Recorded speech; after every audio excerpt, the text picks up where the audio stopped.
Okay, well, I'm starting early because I finally got the thing to work. And on the off chance that it is only a temporary uh, stay of execution, let's say, um, I'm just going to kibitz for an extra 20 minutes. So for anybody in the future who might be listening to this, for myself and for several other YouTubers over the course of the day, live streaming has been either unavailable or buggy. And for the last half hour plus, I've been trying to just get the pre-stream load to work, but the little dial would go up to 99% and just freeze there without any ability to start the broadcast.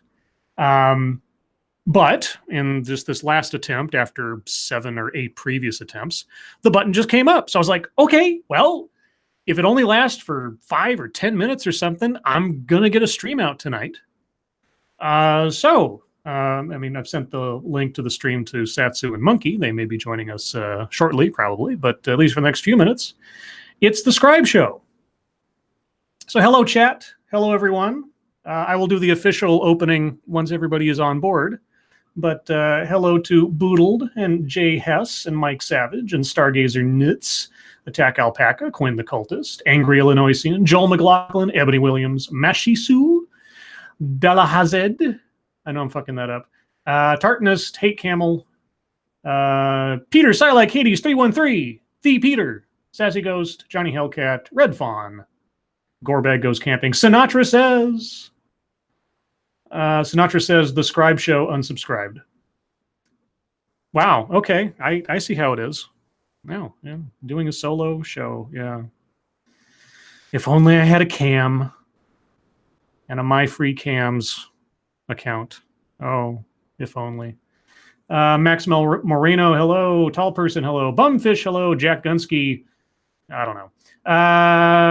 Yeah, Pinkalo, the Driving Ape Man, and so on. Citron, hello. So, what shall I talk about in the lead up to an actual show? Well, what shall I talk about that isn't Lords of the Night related? Well, I'm drinking a Monster, which is a little bit odd for me. It's one of the blue Monsters. God, I feel like I'm a living Instagram account right now. What are you eating right now? What are you drinking?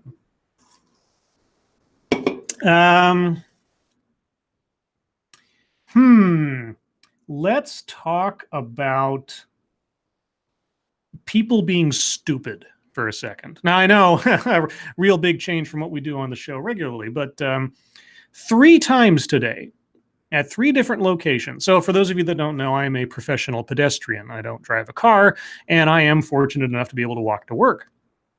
But therein lies perils, the perils of people not paying attention, or I don't know, just being blissfully ignorant of the world around them. Now, you would think that if you're in a car and you see a pedestrian about to step out onto a crosswalk, and there's enough distance between you and this pedestrian that, you know, there's plenty of room for you to yield per the law, you would do so. Nope, not today. So when I said 3 times at 3 different locations, that doesn't mean 3 cars. That means at 3 different points, someone or someones drove right by me as I was standing at the cusp of walking across the street. There's this one crosswalk near my house. And we're talking broad daylight, talking 1 in the afternoon, bright skies, sunny out, too warm. And I'm standing at this, it's a regular, just like a striped crosswalk. It's not a signal crosswalk, but there's nothing obstructing anyone's vision of me. And I'm not wearing camouflage or something. I'm standing there. And a car's approaching. Now, the way this road is situated, it's difficult to see because you're looking straight on at the traffic. It's difficult to tell their speed. So until I can tell for sure that they're slowing down, I don't step out in front of traffic. I've just learned from hard experience. Well, I didn't have to worry about that because the first car goes by, zoom. And I'm like, okay, maybe I just stepped up right at that little zone of, am I going to stop? Is it reasonable enough to slow down? The car behind him, zoom. The car behind that one, zoom. And I put up my hands like, what the fuck? And finally, the 4th car gets a clue and slows and stops. Well, then I have to cross from one side of the road to the other through that little island in the middle, right? But then you have traffic oncoming from the other side. And what happens? Well, I'm standing right in the middle of the fucking street. I'm not kidding. Middle of the street, broad daylight. Zoom, zoom. Looking right at me. I make eye contact with these drivers, okay, as I'm standing there waiting for somebody to slow down and stop. And they just, like I just don't exist. Whatever. Zoom, zoom. Finally, the third car, thankfully, a nice little old lady looked like, stopped immediately. She's like, oh my gosh.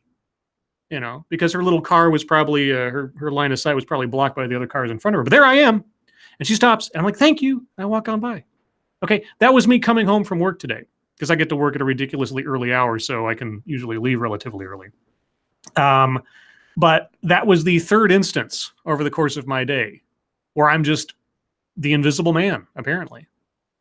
I do not understand what it is. I don't know if it's some kind of driver culture in the place where I live. I don't know if it's just a general indifference to human life. But every time I see somebody who does that, I just think to myself, I remember when I took my driver's test, because I do have a driver's license, even though I don't drive. I took my driver's test. And I remember with the instructor there, well, I did the driver's school before I did the driver's test itself. And of course, I was reminded, if you zip through a crosswalk with a pedestrian standing there awaiting to cross the street, that is an automatic failure, because pedestrians have the right of way. And every day, practically, once, twice, 5 times, doesn't matter, people keep zipping by and failing their driving test over and over and over again. That's all I think every time I see that. Pisses me off. Thank you, Pincalo, the driving ape man. Now you know how the frog felt. Look, that frog was suicidal, all right? That frog was an asshole, jumping into oncoming traffic. I don't care what anybody else says. That frog had no right of way on a freeway, asking for trouble. Sorry. No sympathy. Fucking Frogger. There was a Frogger clone way back in the day. I remember somehow somebody had gotten a copy of this into my junior high school. It was called Survival of the Fetus. And it basically just replaced the frog with a little baby. And you had to get this baby, from one side of the freeway to the other without getting hit by a car or something. The name alone just made us crack up as kids. Survival of the Fetus. I don't even know if anything like that is around today. You could probably find it somewhere. It's probably a Flash game now, more than anything else. But Jack Gunsky wants everybody to know there's Quiplash tonight after this stream, which will end a half hour, well, with an extra half hour on top of it. So go check out Jack Gunsky's channel for Quiplash. And so, Jack, there's your promo. You don't get no more from me in this phantom zone ahead of the actual stream. Hello, Data Wasteland. Hello, Jacob Jet. Who else have I not said hello to yet? Diesel Dave, hello. Suede Senator, hello. Anybody else that has... I said hello to the Hate Camel. Dumbbeard, hello.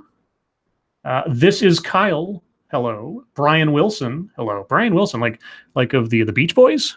Was that the name of the guy? Festering Wound, hello.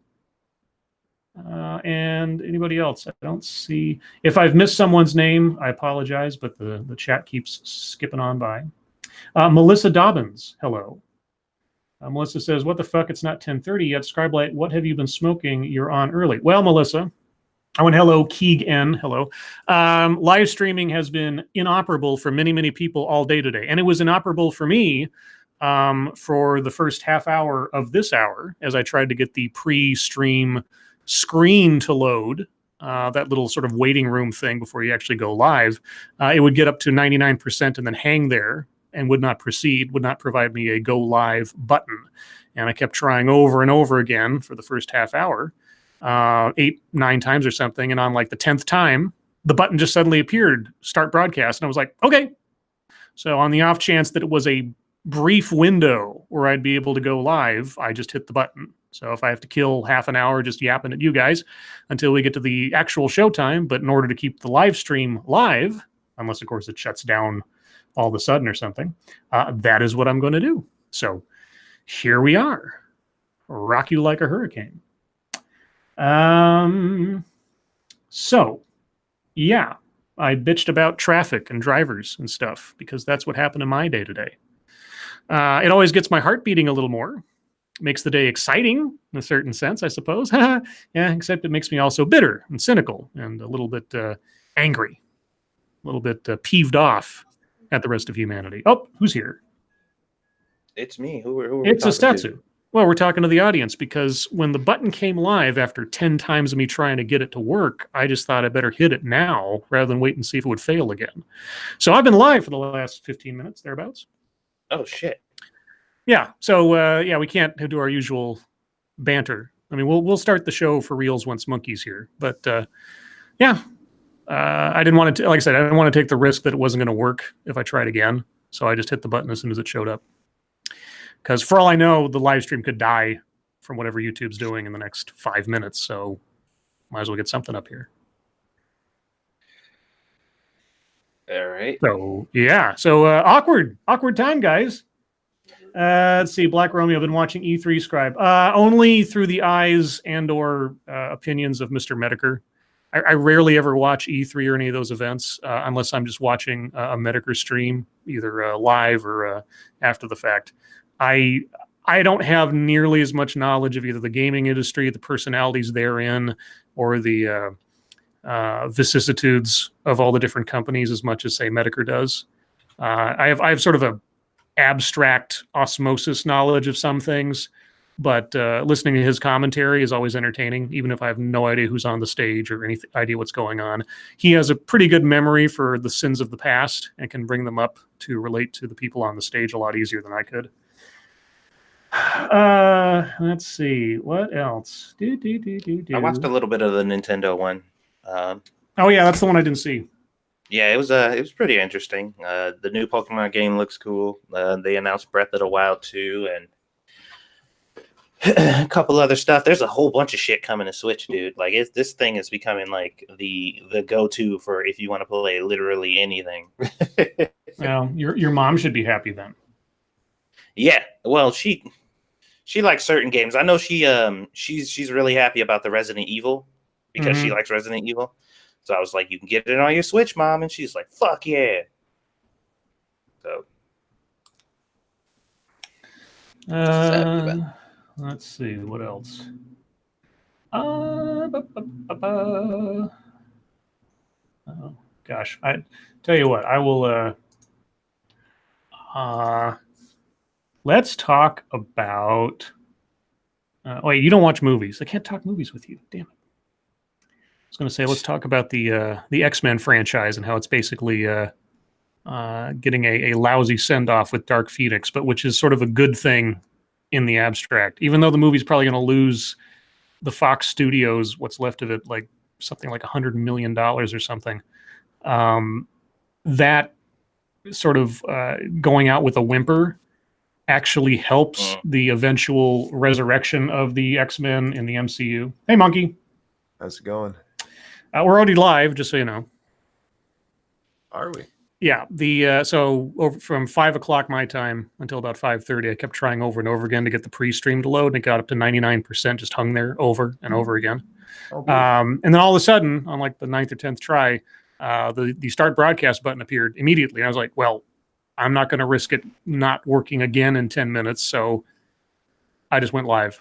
And so I've been just sort of like filling up time for the last several minutes. Well, I'm sorry I'm late.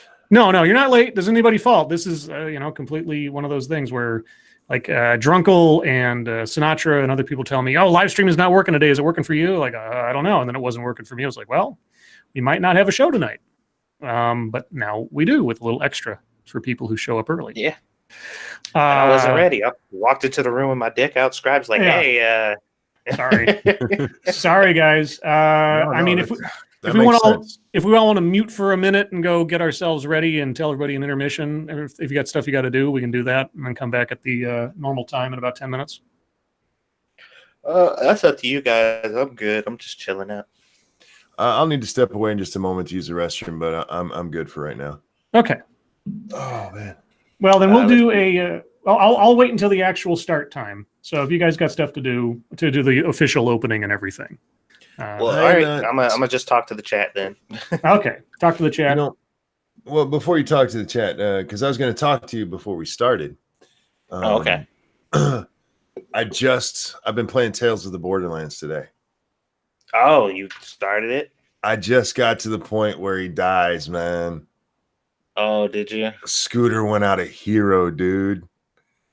Did he? Oh, shit. And it makes it so much worse now that I know. Like, damn, Scooter. Anyhow. Oh, shit. Yeah, it's I've been enjoying it. I've been playing this since like 1 o'clock, just letting it, going through it. I poked myself in the eye last night in my sleep again. Good job. You really shouldn't do that. Real bad, man. It fucking hurts. Excellent work, Monkey. I know, right? I woke up at like 11:30 and yeah, it's been hurting. It actually woke me up. I poked myself so hard it woke me up. It took me like 15 minutes to get back to sleep, and then I woke up, normal wake up time. Like, why the fuck does my eye hurt? Oh yeah. So is the way to get woke to poke yourself in the eye? Poke yourself in the eye, man. It'll wake you the fuck up. Oh, I just read some really completely off topic. Not that we were on topic. Read some completely depressing news. So you heard that Swamp Thing, the TV show that DC Universe just put out? It got canceled after one episode. Oh yeah, I did hear that. Yeah. Well, it's kind of sad in and of itself because it looked like it looked real. I mean, just the attention to detail on the character itself. I'm like, damn, that looks right out of the comic books. Apparently, the Swamp Thing TV show could have run for 3 seasons and led to a Justice League Dark spinoff. And you guys don't know what Justice League Dark is. That's when you get all like the really grim, supernatural, like horror type characters like Swamp Thing, like John Constantine, Deadman, those kind of guys. And they have their own little like team that goes after the more morbid subject matter in the DC universe. There's an animated film out there that's Justice League Dark, and it's pretty good. I mean, for all things considered. And that depresses me because I want to see some more of the like with Marvel. They're coming out presumably with a Ghost Rider TV show on Hulu and also a Hellstorm show on Hulu, which I'm hoping will eventually lead to a team up and some kind of like Midnight Suns, go after. Like what I really want is like Moon Knight, Blade, Ghost Rider, and Hellstorm or Doctor Strange or something to team up and go after like evil stuff. So that kind of vein of the comic books, whether it's DC or otherwise, I really like, but apparently maybe the Justice League Dark thing is going to die now, which is kind of depressing because I would like to see that. Anyway. Yeah. Well, if you're going to go to the bathroom, Monkey, go ahead. We'll wait here. Oh, somebody had asked earlier about they did the Final Fantasy reveal and announced Tifa, one of the characters from the game. And there was a rumor that she was getting a boob reduction. Oh, no. Her character model in the other games, like her boobs are fucking huge. Like, honestly, like it looks kind of, cartoonish. It's just not really all proportionate. I think I honestly think overall her model looks better now. Even though they kind of reduced her boobs a little bit, she looks a bit more. I won't say not normal because there are chicks who are skinny like her who have boobs like she does, but it just I feel like it looks better this way because it was all blocky and weird before, and it was just like it just kind of stood out, But now I think it's a little more reasonable. Yeah. So I actually like the redesign. Yeah. So just for those that are joining up while we're started early, live streaming on YouTube was down for many people, myself included, up until about half hour ago. I kept trying to get the pre-stream sort of waiting room thing to load, and it kept hanging at 99% without a start broadcast button. And after my 8th or 9th attempt to get the show ready to start, the button just suddenly showed up. And rather than risk it not showing up again or going down suddenly, I just hit the button to start the broadcast to maybe hold our place or something on the off chance that it was a brief window of time where things were clicking. So, yeah, we've been on the air for about half an hour. But we haven't talked anything about the show yet. I haven't done any news, no MSS news, just sort of kibitzed. So if you guys are joining us and kind of confused, that's why. For anybody listening into the future, you can just jump ahead on the stream about half an hour. Of course, I probably should have said that at the top of the thing. But yeah, and then you'll be at the regular show, just in case people show up late. Or at the usual time, as expected, because we do have a format here and a schedule. So another 2 minutes, and then we'll start the show proper. But yeah, I heard the same thing from Sinatra and Drunkle, and I guess Monkey had some trouble this morning starting a stream going, so it's been going all day, apparently. No, mine was my internet, man. Oh, was it? Okay. Yeah, my internet just kept dying. I was like, motherfucker. So after my second attempt, I was just like, fuck it. Okay, well, I'm going to run to the bathroom real quick. I'll be right back. All right. Yeah, the new character design is fucking awesome, dude. She is bad. Like, she's always been a bad bitch, and I think she continues to be one. It reminds me almost of Monty Ohm's kind of remake of her for his Dead Fantasy series. She was pretty bad in that one too, but like they did such a good job with her, with bringing her over into the next gen. So I'm good. I'm happy with everybody's design. Let's see here. Let's see. They didn't need to be obvious implants, but they could have been bigger, in my opinion. Yeah, they could have been. I mean, they could have been what they were, because like I said, women like that do exist, but I feel like it's fine. All right, I feel like it's cool. And we got just a little under a minute to go. Let's see. Della Hazard. To be fair, Scribe, if they watch this in the future, telling them to jump to half an hour or 2 minutes before the actual start is probably a little late. Yeah, no, you're right. I said that. I know. I understand. But I think I mentioned near the start that I was starting half an hour early because of XYZ, so people could probably get the gist, I would hope. But anyway, it is now the top of the hour. So, hello, everyone, and welcome to the Lords of the Night. With me, as always, is the Lord of Pain, Ranting Monkey. Time to put on my show voice. How's it going? And the Lord of Pennies, Satsu 2 cents. What up, Deb? And I'm your Lord of Punctuality, Scribe Light. Sort of. Kind of. Hello, chat. Again. Hello, everyone. Again, by name or otherwise. Thank you for those of you who showed up early, and those of you in the future who are confused as to what the heck's going on. Hopefully you've already jumped ahead to this point or thereabouts. Yeah. So, those of you just walking in the room, one more time, I started the broadcast half an hour early because YouTube has been having some trouble live streaming tonight for several people, myself included. And it decided to work after several attempts of not working at the bottom of the hour. And so rather than wait to see if it would screw up again, I just started early. So you haven't missed anything of the usual show, just us bantering about random stuff up until this point. But with that said, Satsu, how are you?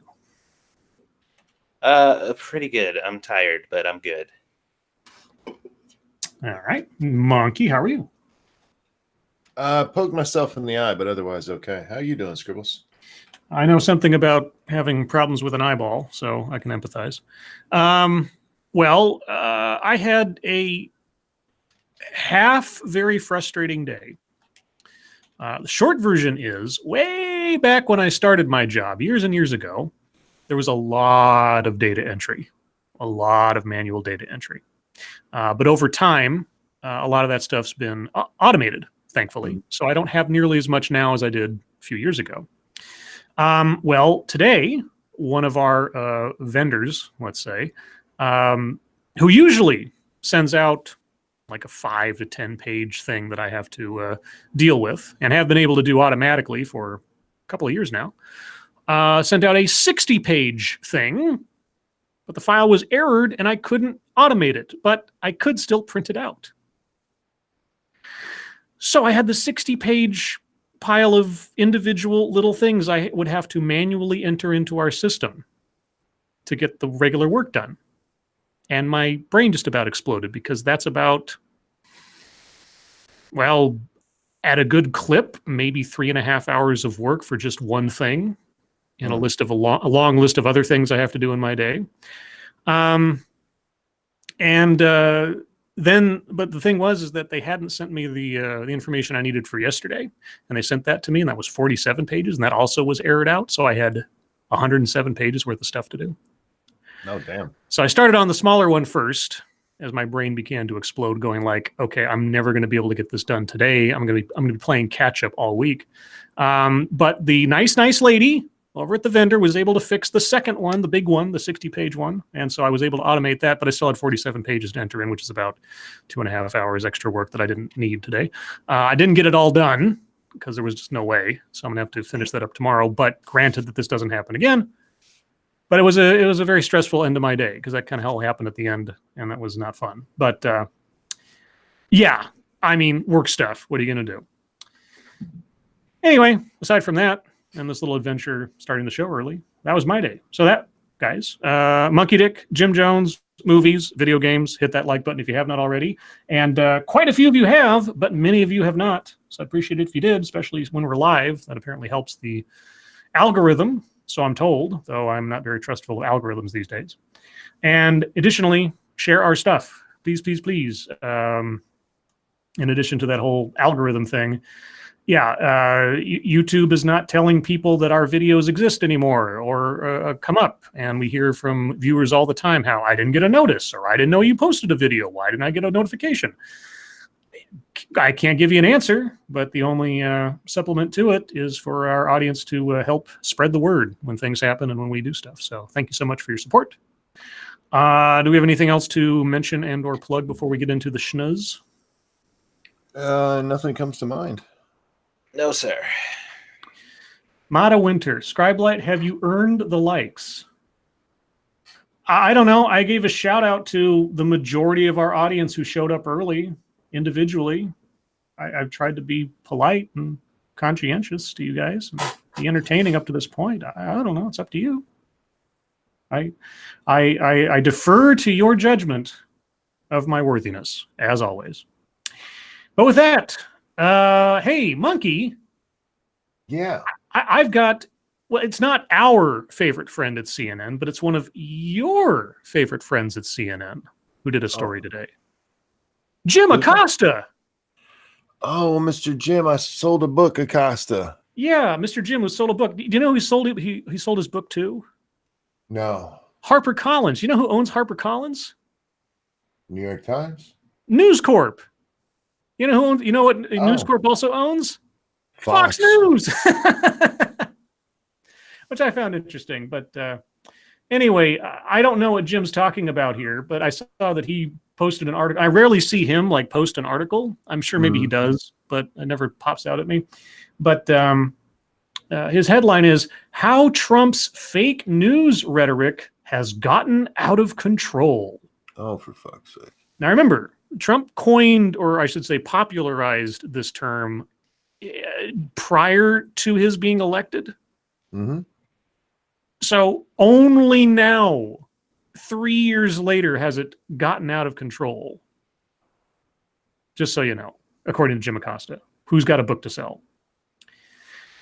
Oh, wait. Oh, you know what the little in italics line above the article says? Oh, my God. This isn't actually an article. This says, adapted from Jim Acosta's The Enemy of the People, A Dangerous Time to Tell the Truth in America, set for release Tuesday. This is a copy-paste from his book. Yeah. I almost don't want to read this on the off chance I'm advertising this nonsense, but I'm committed now, so let's see. It was February 16th, 2017. And President Donald J. Trump had just held a news conference in the White House East Room to confront questions about his decision to fire his national security advisor, Michael Flynn. As he was jousting with reporters over the still unfolding details of the Russia investigation, Trump offered a new twist on his recent line of attack on the press. Quote, I'm changing it from fake news, though, Trump said in response to a question from me. Quote, very fake news, unquote, the president added, to laughter in the room. Trump has his share of flaws, but comic timing isn't one of them. Later in the afternoon, the phone rang. It was one of the president's most trusted aides, Hope Hicks. Quote, I wanted to let you know that I spoke with the president, and he wants you to know that he thought you were very professional today, Hicks said. He said, Jim gets it, she added. Hicks had offered an insight into Trump's thinking. When the president calls the press fake news, Hicks was essentially saying this was just an expression, part of an act, something I apparently get. Other Trump aides and advisors confirmed this assessment. But what may have begun as something of a reality TV-style parlor trick has mutated into a full-blown assault on the American free press, one that the president apparently can no longer control. The fuck are you talking about, Jim? Well, let's see. The following day, Trump demonstrated he was fully capable of escalating his rhetoric aimed at the news media. It was a dark and dangerous tweet that may well define much of his presidency. Quote, the fake news media, failing New York Times, NBC News, ABC, CBS, CNN, is not my enemy. It is the enemy of the American people, he wrote. More than 30 current and former administration officials, as well as other outside Trump advisors and high-ranking GOP officials, spoke with me for my book, The Enemy of the People, A Dangerous Time to Tell the Truth in America, BuzzFeed, set for release Tuesday. Other officials from the administration, most notably Trump and White House Press Secretary Sanders, did not respond to repeated requests for an interview. I wonder why. Asked where the term the enemy of the people came from, 3 former and current senior White House officials pointed the finger at the conservative firebrand Steve Bannon, an ex-West Wing strategist himself, as having coined the villainous label. Yet in an interview, Bannon said that's not quite the case. The former Breitbart executive insisted he and Trump had conjured up the anti-press catchphrase together. The more I read this, it's just like, okay, Jim, your butt hurt over being called names. Yep. Thank you, Johnny Hellcat. If you skipped ahead 30 minutes and this is the first thing you see, go back about 7 minutes. Thank you for the inserted timestamp, Johnny Hellcat. Thank you. Yeah, okay. It's gotten out of control, except you're talking about something that happened 2 years ago to a comment that was made up and used in proliferation 2 years prior to that. It's just, Jim, you got to sell a book. I get it. And he, never mind. Yeah, I don't know if there's anything to add, but yeah. Well, you know what it can't be? It can't be that we keep telling stories that aren't true. That 100% is not the case. Yeah, even though we have to go back and make corrections every fucking time we write an article. Yeah, or ginning up something into whatever on the basis of speculation. Like Chris Cillizza's job during the course of the entire Russia investigation wasn't, this could be big, or this is a really big deal. You know, this thing happened and it meant nothing. It led to nothing. But that's what you have to do. You gin up the news. It's like oh, go ahead. I was going to say it's like, you know, a lot of the stories we see, they're based on some kind of truth. Like something happened, like, you know, Flynn left the meeting today very angry. This could mean, and then they pad it out for 7 more paragraphs on the basis of something that actually happened, but then we devolve into analysis or speculation. And we cover ourselves because this is an opinion column or an analysis column. It's not really news. It's just sort of, we're pontificating. And we're going to be charging you, you know, ad revenue for it, companies that sponsor us. Mm-hmm. The same thing that YouTubers do that they call indoctrination and brainwashing. Yes. Which is hilarious. But it's so funny because a lot, like the way these stories are formed, it'll be like, Trump said this. That's the true part. If you're done reading the true part, you can leave now. This is what he actually meant. Well, the one I remember the most starkly was when he was talking, and I believe he was talking about the Space Force, right? Mm-hmm. And in talking about the Space Force and how it related to the other branches of the military, he used the phrase separate but equal. And then the person writing the article said, separate but equal refers back to the Brown v. Board of Education thing and obviously is talking about racism. And I was like, that was sort of like the pinnacle of fake news in my mind. That was like the most egregious sort of, you've got to be kidding me. CNN made a whole article on the basis of him using that phrase and reading between the lines of a cookbook to get to he's promoting segregation. What? Yeah. So anyway. It was a dog whistle, Scribe. Yes. Well, now getting to the title of the stream, I will start with the first part. The Flightless King. Steve King not allowed on Air Force One for Trump's trip to Iowa Tuesday. Now, I don't know what this has to do with anything, but given the two stories that I've sort of linked together with that title, it seemed interesting. Representative Steve King, the Iowa Republican who was stripped of his congressional committee assignments earlier this year, was not allowed to fly aboard Air Force One on Tuesday as President Donald Trump traveled to Iowa, two GOP officials say. King, who represents the state's 4th district in western Iowa, asked the White House to join the president's entourage, but administration officials rejected the request. Two officials familiar with the matter told CNN. Republican Senators Joni Ernst of Iowa and Deb Fischer of Nebraska joined Trump aboard Air Force One. Ernst had not been planning to travel with the president, citing her voting schedule, but ended up flying to Iowa with Trump. CNN has reached out to King's office for comment.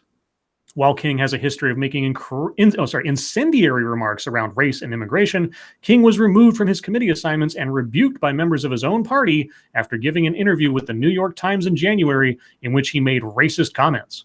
In the article, King, as part of a defense of what he said was the culture of America, asked how certain terms had become controversial in modern discourse. Quote, white nationalist, white supremacist, Western civilization. How did that language become offensive? He told the Times. Why did I sit in classes teaching me about the merits of our history and our civilization? Unquote. So that was racist? Was that the racist statement? That apparently was, according to this quote. I feel like they missed something there. Yeah, it's CNN, so I assume so. That is all they quote of him. That's so. I remember this happening. I don't remember all the surrounding details or something. Not that Steve King is exactly the sharpest knife in the drawer to begin with. So I don't know, but. Well, when you build it up like that and you say like, "Hey, you got in trouble for racism," and here's a quote, and you're like, "Okay, well, was that it? Was that the quote, or did you just bring up something else totally irrelevant?" I swear there was more to it, but. Faithless is where they quote mined and misquoted it. Maybe that's what I'm remembering is a misquote or something. But yeah, because they back at the time there was something about it, and I can't remember exactly what it was. Sorry, my memory, guys. You know how I am. Mm-hmm. But made it with where it was really like, oh no kind of moment. Yeah. There was something specifically that he said, like he specifically mentioned like white nationalism or something like that.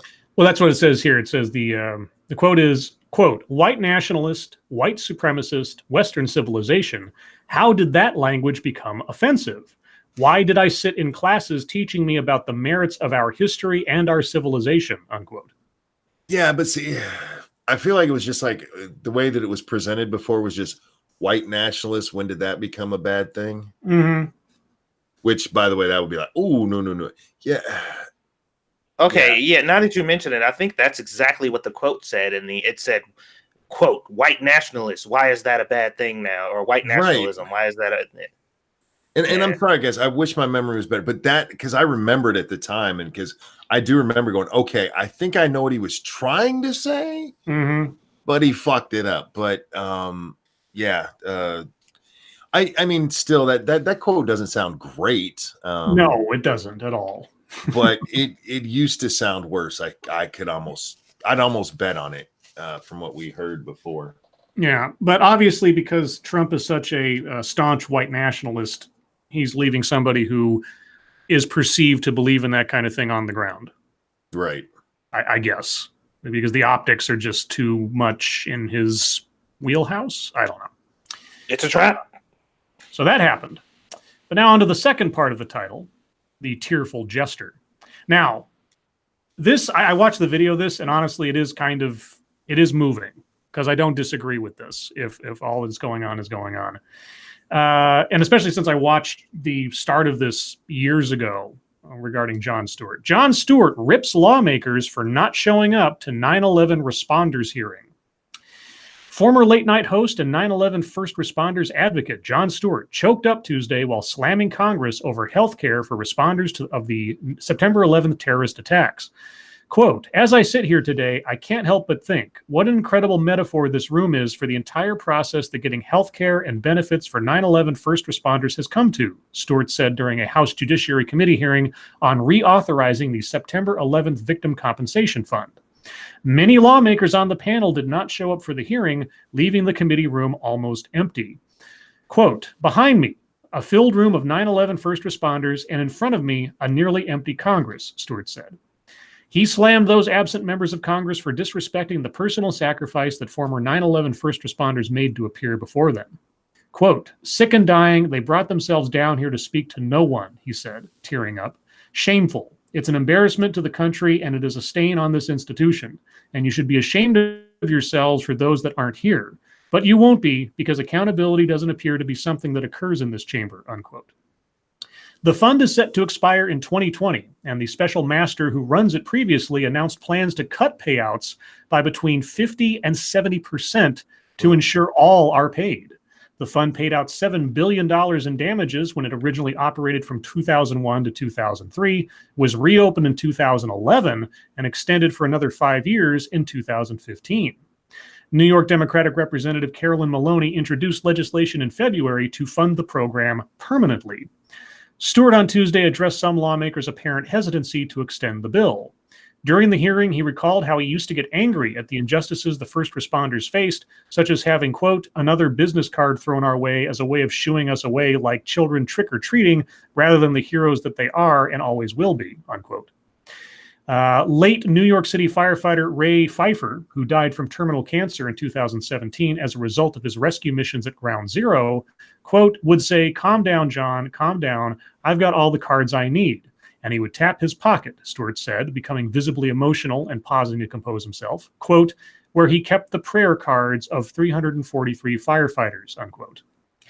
He accused members of Congress of betraying first responders by failing to back up their public statements with real legislative action. Quote, there is not a person here, there is not an empty chair on that stage that didn't tweet out, never forget the heroes of 9/11, Stewart said. Well, here they are, and where are they? Your indifference cost these men and women their most valuable commodity, time, he said. Taking a moment to compose himself again, Stewart added, quote, it's the one thing they're running out of, unquote.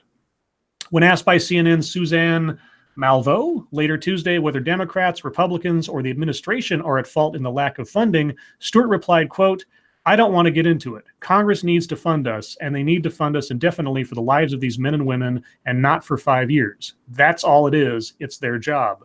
We've all been through this too many times to not be skeptical. When it happens, then we'll believe it, but trust me, it's not going to be a celebration. It's just going to be a sigh, unquote. Yeah, I watched the testimony, and it is, it does hit you. But what do you guys think? As somebody who watches a lot of congressional testimony stuff, hearmony. Did I really say that? Hearmony. I like that. Hearmony. I'm just struck by the fact that there weren't more people there. I guess it goes to show how far we are removed from 9/11, because 10 years ago they'd have all still been there. Yeah. This is a moment to shine. This will get me on TV. And now they're, all making sure to show up at the McGarity testimony so they can ask the assistant director of the FBI about why there's no domestic terrorism charge. Because they were all there for that, man. They couldn't wait. Yeah. But for this, no, they couldn't be bothered. Fuck them. They're a bunch of showboating jackasses. That's your Congress, guys. It doesn't surprise me at all. There was one part where Stewart said something to the effect. I guess some of the people on the stage had spoken prior to Stewart making his statement.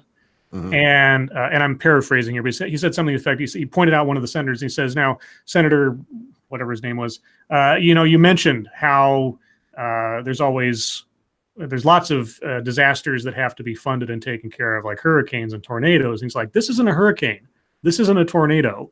This is an ongoing thing for people that put their lives on the line for everybody else. And besides which, you're complaining about finding ways to pay for all. That's your job. That is your job to do that. So hearing you complain about it doesn't really wash. And I'm like, he's not wrong. No, he's not. How much are they asking for right now? Well, so between 2001 and 2003, the fund paid out $7 billion in damages. Right. Now, that sounds like a lot of money, but when you talk about not only medical compensation for all these families and all the other stuff involved, you diffuse it amongst so many people, it's not that much. How much has been spent since 2003, it doesn't say here. But whatever was going on, they're between now and 2020, they're planning on cutting the payouts down by 50 to 70%. Yeah, I remember we read a story about that specifically a while ago. And they're doing that because there's a set limit on the fund and it's running out faster than they thought it would. Right. Look, guys, with the amount of jackass shit you spend money on, you can't find money for these people. Seriously. He was talking about some people have had to decide between, because of the lack of funding and things getting winnowed down. And again, I don't know the specific stories, but I'm going to assume that. Sorry? I'm about to go off. I apologize. Okay, well. I don't mean to interrupt you there, but Sinatra just brought up something because, Congress is in line for a raise right now, and they have to stop. They have to stop themselves from getting a raise. That's how it works, because otherwise it does go every year. And they actually asked Alexandria Ocasio-Cortez about this. You know what she said? You know what this? I can only imagine. Do tell. This fucking cunt actually said her $174,000 she makes a year isn't quite enough, and that's why lobbyists are able to give Congress people money. Yes, that's why Congress lets them do that. So it's to make up for the money. Yeah, $174,000 a year is obviously too low and leaves you open for incentives of corruption. That's what the bitch said. Yeah. So AOC, I got a question for you. One of your sycophants over on Means TV was talking about the evils of millionaires. You don't want to be an evil millionaire, do you, AOC? I mean, you want to be one of those anti-socialist, anti-Marxist millionaires. Your bank account's too big. Look, if I was surviving as AOC purportedly was, and I don't disbelieve it, on a bartender's salary prior to this, sure, and I suddenly got the largesse, the fucking windfall of $174,000 a year, I would not be in trouble at all. On top of the health care that you get automatically for being a member of Congress, on top of all the other benefits you get that you're not having to pay for coming out of the taxpayer, you get $174,000 a year. You know, I remember, I told this story before, years ago, there was a story about a basketball player in California. Somebody broke into his house and stole something like 8 watches. That's all they got before the alarms went off or something, 8 watches. And he got away with 8 watches. You know how much those watches were worth? $300,000. Yeah. Okay, this basketball player spent $300,000 on watches, and I thought to myself, if I had $300,000 to blow away like that, I'd be set for 20 fucking years the way I live my life now, because I haven't known wealth, I haven't known expense or that kind of frivolity of financial wealth. Saying just like of all the people in Congress right now, she should be just like, God damn, I'm living on Easy Street, $174,000. But I just got here, but I need more now. I need more because fuck. And a couple of things. One, that's not how lobbying works. If it does work that way, it's illegal. Called bribery. Yeah. AOC, if you're taking payments from lobbyists, that's bribery and it's illegal. 2, y'all are making plenty. And 3, you guys, these people need funded long before you assholes get a raise. Yeah. You fucking assholes. Yeah, Stuart was saying that, and I assume he was quoting real stories from the people there. I don't doubt it. He was saying how some of the people there, because of the lack of funds coming their way, or all the hoops that have been put up in their way to get the funds that they've been promised, some people there have had to choose between getting the health care they need or paying for the roof over their head. And it's like, fuck, come on. So yeah, AOC, you won the goddamn lottery, okay? Mhm. You are a intellectually incompetent individual who got voted in on a political loophole, essentially, of people's outrage or whatever else. You rode the wave of popular dissent. Good for you. That's our process, whether you're what other people would think of as intellectually qualified or not, doesn't matter. That's not one of the requirements. But you have absolutely no footing on which to complain about not getting enough money. No, man. Even setting aside this 9/11 She thing. needs it so she doesn't take bribes. Yeah. Well, it's even setting aside this 9/11 thing, which is not a good backdrop on which to start making that complaint to begin with. But even setting aside the 9/11 thing, okay. If you are so poor at managing your money, if you are so vulnerable by self-choosing to be open to bribery, that's what you're telling us. You are being endangered of accepting bribes because they're not paying you enough to incentivize you not to be corrupt. Okay, setting aside whatever you're saying about yourself in that statement, what you just accused all of your fucking colleagues of right there. Yep. Yeah. So anyway, Congress, Well, you have a chance, in sort of the abstract sense you're listening, which you probably aren't.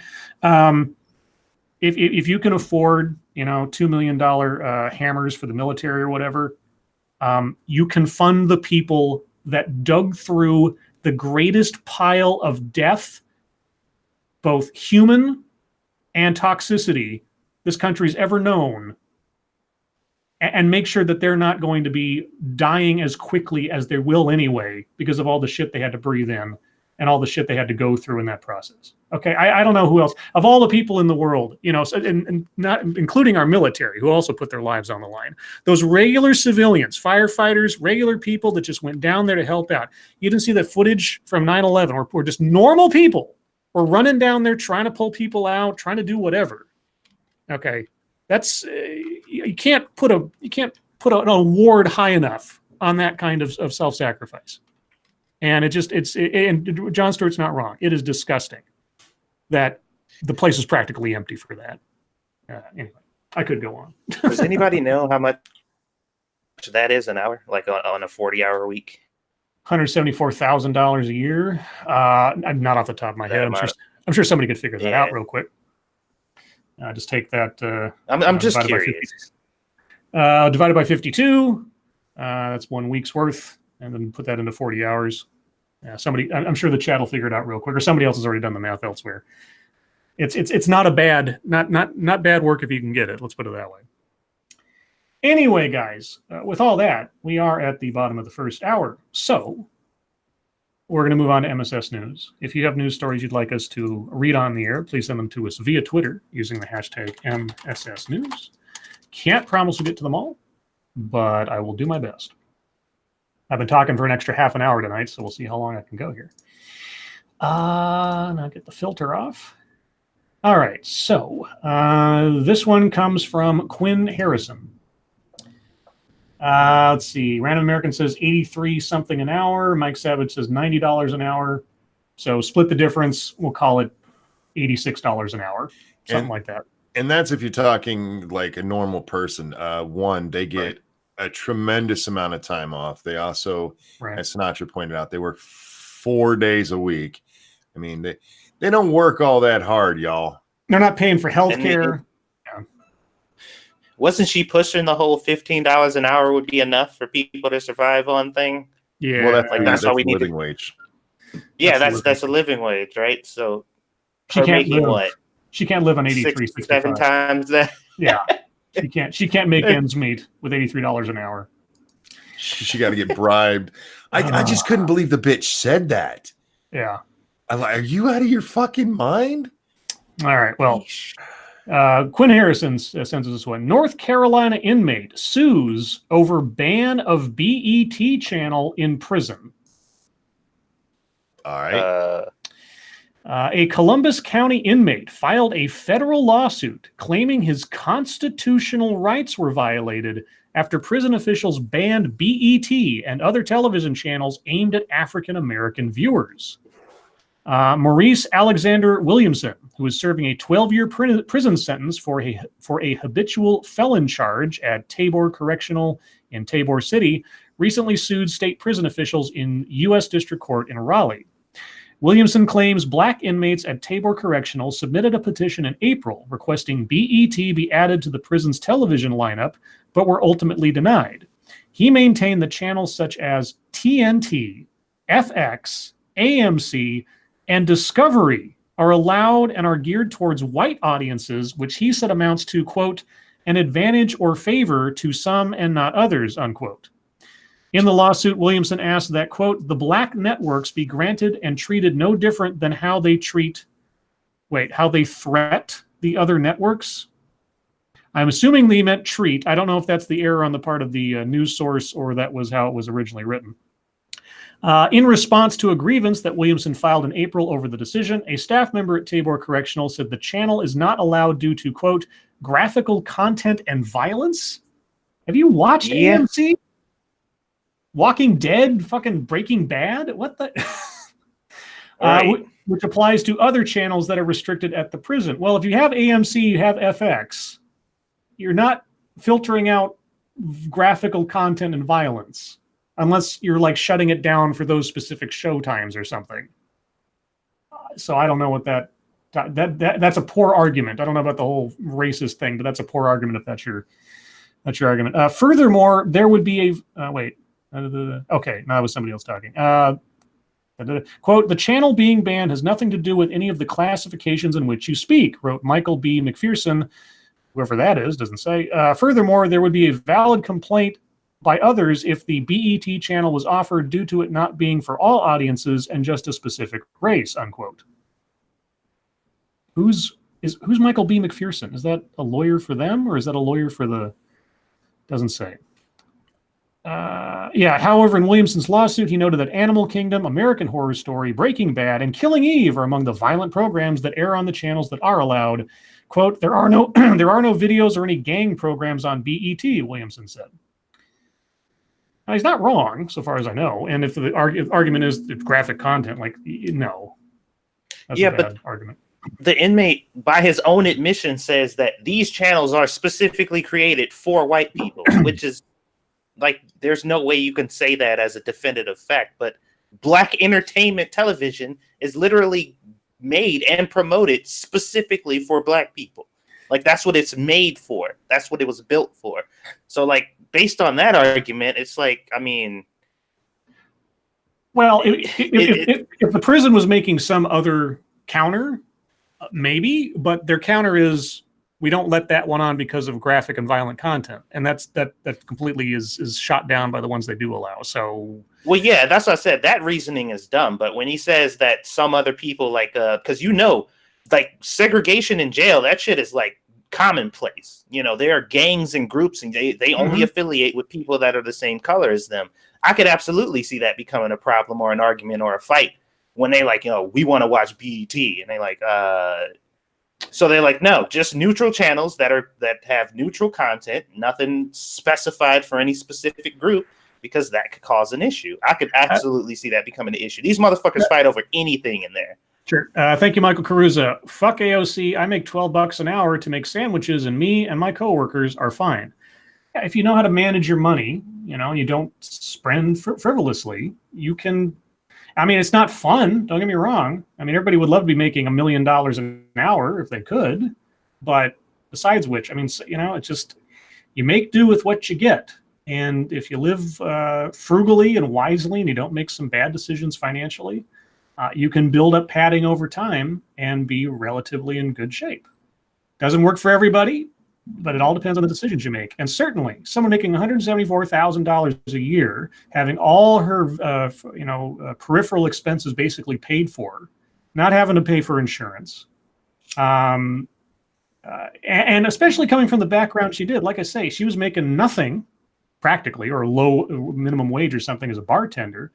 She should have learned over the course of that time tons of ways to live simply based on the little that she was getting. And this amount of money coming in, I would hope that she would have some idea of how to both spend that wisely and save it.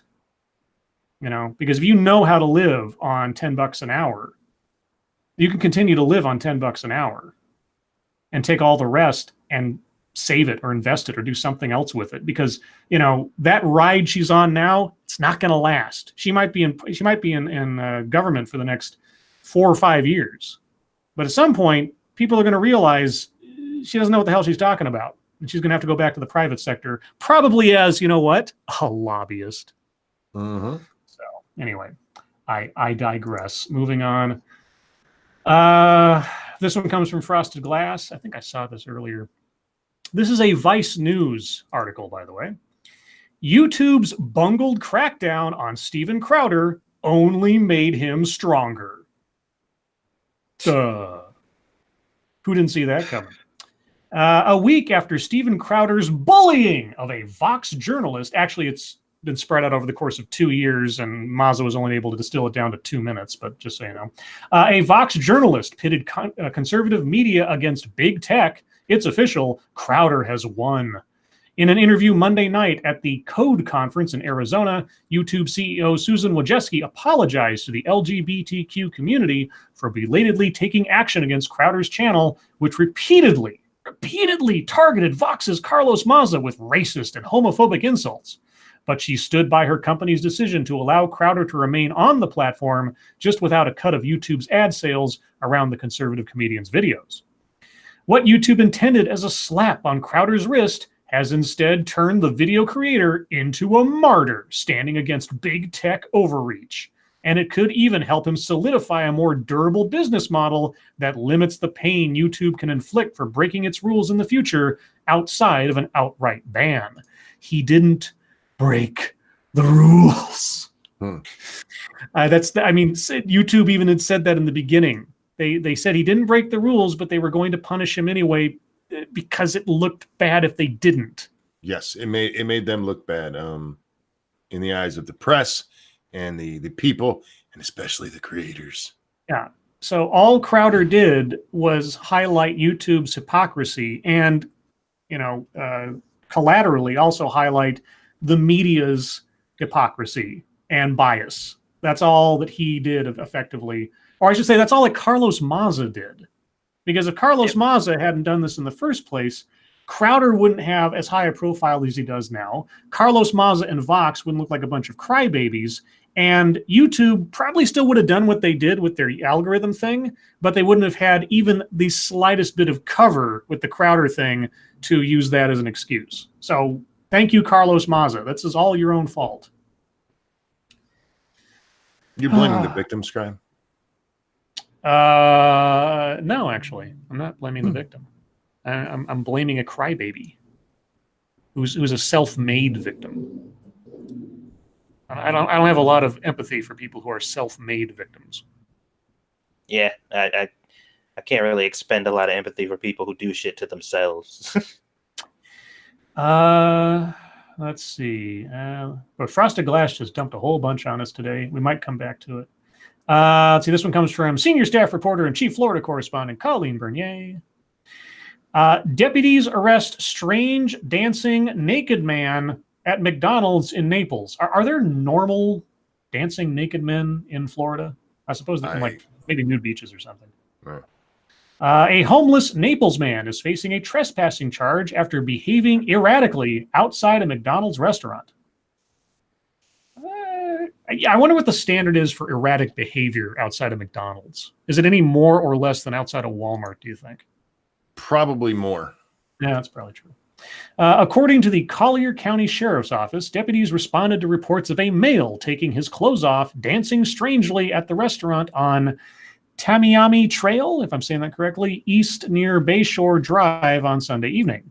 Witnesses believe the man must have been on drugs and stated that it looked as though... What was that? Sorry, something dropped on my desk here. Oh, I thought that was like thunder or something. I was like, holy shit. And stated that it looked as though the male was, quote, trying to have relations with a railing. He was humping a railing? He's taking his clothes off and humping a railing outside of McDonald's. Oh, class. Nothing but class at McDonald's. Deputies recognized a man as 63-year-old John F. Morgan, whom they have had contact with in the past. He has a history of trespassing arrests and has been warned and had been warned the night before to stay away from this restaurant. Maybe he was in love with the restaurant, like that lady was in love with the train station. Maybe he just can't help himself. He's a rail sexual. Oh my God. Monkey, yeah. Speaking of which, Squishy was watching that episode of Strange Addictions where that dude was like sexually aroused by balloons. Oh God, those people. Strange Addiction is so weird. Yeah. Was it that? No, it was. There's another show that's similar. It's called Obsession or Obsessive or something. And there was a guy who he had OCD. And his thing was, I mean, there's several things he did, like, you know, excessive cleaning and checking doorknobs and a whole bunch of other stuff. But the main thing, the core problem he had was the phrase El Camino. If he saw an El Camino, he would just start repeating the phrase El Camino over and over and over again. If he thought of an El Camino, if he thought of his brother, who apparently owned an El Camino when he was a kid. And as you watch this episode, it becomes such a meme, like an actual meme as the episode goes on, that I start thinking of El Camino and it starts taking on no like meaning. It just becomes this thing in my head. It was a brain worm. It was so odd. El Camino, El Camino. Now I'm going to cause everybody in the chat to start having El Camino through their brain for the rest of the show. Wow. And sorry for anybody out there who has OCD who I've just infected with that. There you go. This one comes from Peter Stewart. Rescue. I'm assuming the dog is a rescue dog. Rescue who saved owner from bear among 3 heroic hounds inducted into Hall of Fame. Oh. Okay. Toronto. A 13-year-old rescue dog who laid her life on the line to save her owner from a charging black bear is among the new inductees to the Purina Animal Hall of Fame. Organizers say Shelby, a German Shepherd and Chesapeake Bay Retriever, and 2 other heroic hounds are being recognized for life-saving acts of perseverance and intuition. Louise Robillard, if I'm saying that right, and Andy Chick adopted Shelby to help protect their 35-acre property in Sault Ste. Maine. Sault. Canadian names are weird. Sault Ste. Marie, Ontario. Sault Ste. Marie. Sault Ste. Marie. Okay, I don't know these things. From predators such as foxes and coyotes. In April 2018, Robillard was walking Shelby when they noticed 3 black bear cubs near a trail. When the mother bear came charging for Robillard, Shelby leapt into action to protect her owner, and the 2 animals fought and disappeared into some bushes. Having heard from a neighbor there was a bear in the area, Cheek ran down to warn Robillard. He heard screaming, and then there was silence. Together, Robillard and Cheek began walking back to safety, believing the bear had killed their beloved pooch. And then Shelby limped out from the bushes, seriously injured, but still alive. Over the next 4 months, Shelby underwent several operations, had her wounds drained, and braved several physiotherapy sessions. If it was psychotherapy sessions, I'd be curious to know who's selling psychotherapy sessions to a dog. Robillard believes had it not been for Shelby's heroic actions, she wouldn't be around to tell the tale. Also being recognized is Tucker, a 6-year-old Shepherd and Rottweiler mix, who alerted his family to a fire that engulfed their home in the Niagara-on-the-Lake region after the alarm was delayed. Fire officials don't believe the parents and 2 of their children who were home that night would have made it out of the house, which was a total loss, without Tucker's barking and jumping up on the adult's bed.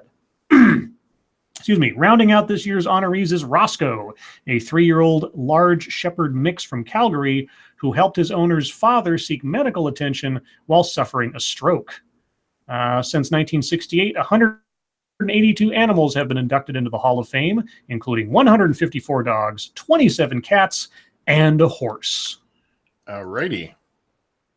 There you go. Good doggy. Good doggy.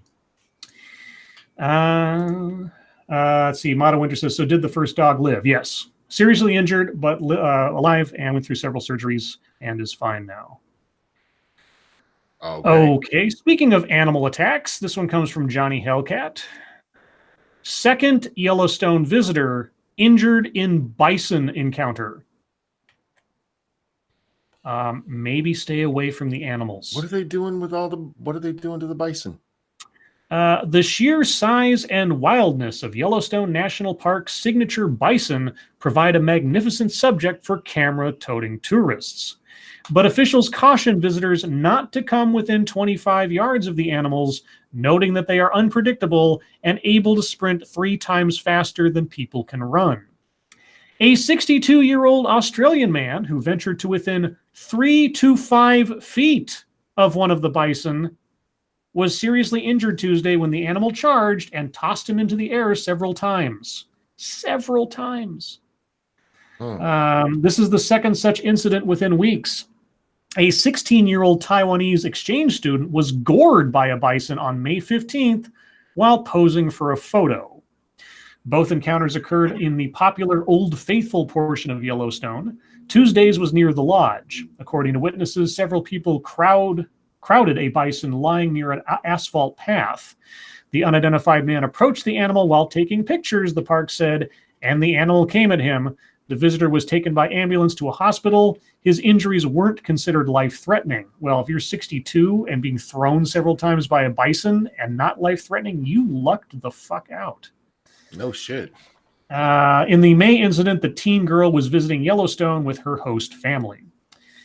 If the park rangers say, stay away from the animals, stay away from the animals. They're not joking. Don't go try to take a selfie with a goddamn bison. Jesus. That bison was like, fuck this guy. Oh, my God. Crazy. Why are people so stupid? I don't know. I saw, it's several years old now, but I saw a video the other day. There's this channel on YouTube called Horror Stories, and this guy does these little mini documentaries about various dark things that happen. And there's this video of this guy who decided to, rather than pay for a ticket to get into the zoo, he jumped a fence and landed into the tiger enclosure and was eaten by the tiger. And there's video of this happening. And I'm like, yeah, don't do that. It's just... Oh my God. Squishy just showed me a picture of bear attacks in Russia. Oh Lord. And like it was one of those posts on Facebook that had like 10 pictures attached to it, and only the first one was visible. Like all the rest of them had that gray screen on there, like caution, do not fucking click this if you are not if you are squeamish and right. And Squishy's ass like, shit, I want to see. So she clicked it, and I happened to be looking at her phone, and I was like, oh my God. Yeah. What the fuck? They see this shit every day? Holy fuck. Yeah, it's like that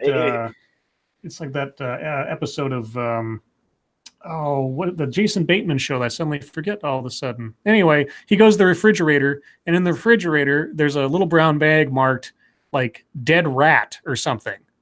And so he takes the bag, opens it, looks inside, then looks up at the camera and says, I don't know what I expected. It's like, yeah, well, it says dead rat. Like, what are you going to get? Anyway. Arrested Development, Jack Gunsky says, yeah. No, not Ozark. Delahazed. Ozark's great. It's a, Dead Dove, Jack Gunsky says. Okay, yeah, I was remembering it. Yeah, Ozark's great. A great show, save for the weird kind of turn it has in like its second or third season or whatever at the end, where it's like the whole villainy of everything goes completely. The women become the major villains in a weird turn. I was like, okay, that's one way to make feminists happy, with all the women in the show being the most violent, amoral, murderous people, I guess. Anyway, we'll do one more and then we'll move on. This one comes from Pincalo the Driving Ape Man. I saw this earlier today, and this is, you want to talk about horror stories. North Korean cyber sex slaves rescued from captors. Wow. The women were kept captive in tiny apartments in China and forced to perform cybersex shows around the clock, and they didn't receive a dime. They are North Korean defectors who had been promised a better life in China, but instead discovered a new level of hell. According to CNN, the women were rescued by a priest local media are calling, the Asian Schindler. One woman named Lee told CNN she and the other women were smuggled across the border by brokers who promised her a restaurant job. Instead, she and the other women were confined to filthy apartments and forced to perform webcam sex shows. She had been sold for about $7,000. Quote, when I found out, I felt so humiliated, she told CNN. I started crying and asked to leave, but the boss said he had paid a lot of money for me, and now I had a debt towards him. She made her sprint to freedom by climbing out of a window using bed sheets. Quote, some of the men just wanted to talk, but most wanted more. They would ask me to take suggestive poses or to undress and touch myself, she said. I had to do everything they asked. Enter Pastor Chun Ki-wan. He met her on the web and began planning her rescue. His aid organization, Durahana, is thought to have helped over 1,000 defectors reach Seoul, South Korea since 1999. The women are now safely in South Korea after claiming asylum in an unnamed third country. Meanwhile, the Wall Street Journal is reporting that the estranged brother of North Korean strongman Kim Jong-un was a CIA snitch. Okay, this is related somehow? They've just smooshed two stories together about North Korea. It's a wonderful place. Yeah, it's a wonderful, wonderful place. I don't want to have a nuclear exchange with them, but as soon as we can do something about that, we should do something. Anyway, thank you, Cryptic. I hate Google, but I have to make this joke. There was some Ching Wong here. Dude, that story just sounded like an anime plotline. Well, you know what North Korea is going to do to prevent any more defectors? Put up trees. Yeah. You remember that story? Put up 2 trees and a picnic bench. That's right. Yeah, They're going to hear about what happened to those girls and be like, oh, shit, we don't have to stop them from leaving if that's what's going to happen to them. Oh, boy. Because they're fucking horrible. Anyway, guys, thank you so much for all the stories. Appreciate it so much. We're going to move on to YouTube time. I'll go first because I didn't end up having much to do today. I watched several different videos that caught my eye. The one I'm still having to puzzle over because it's going to be a slog is a TED Talk. It's either a TED Talk or a TEDx Talk. And let me read the title of it just for your edification. It might give you an idea of what I'm facing. The title of it is What Quantum Physics Taught Me About My Queer Islamic Identity. I'm sorry, what? What quantum physics taught me about my queer Islamic identity. And I will just say, and this isn't an ad hominem, this is literally the case. The person doing this presentation looks like they were an extra on Priscilla, Queen of the Desert. I'm looking at it. I'm not quite sure if I have. That was the one that caught my eye the most today. But there was also one from Kirsten Gillibrand doing a speech about something and a couple other things. I started in on like a couple different. I got like 7 different project folders on my desktop right now.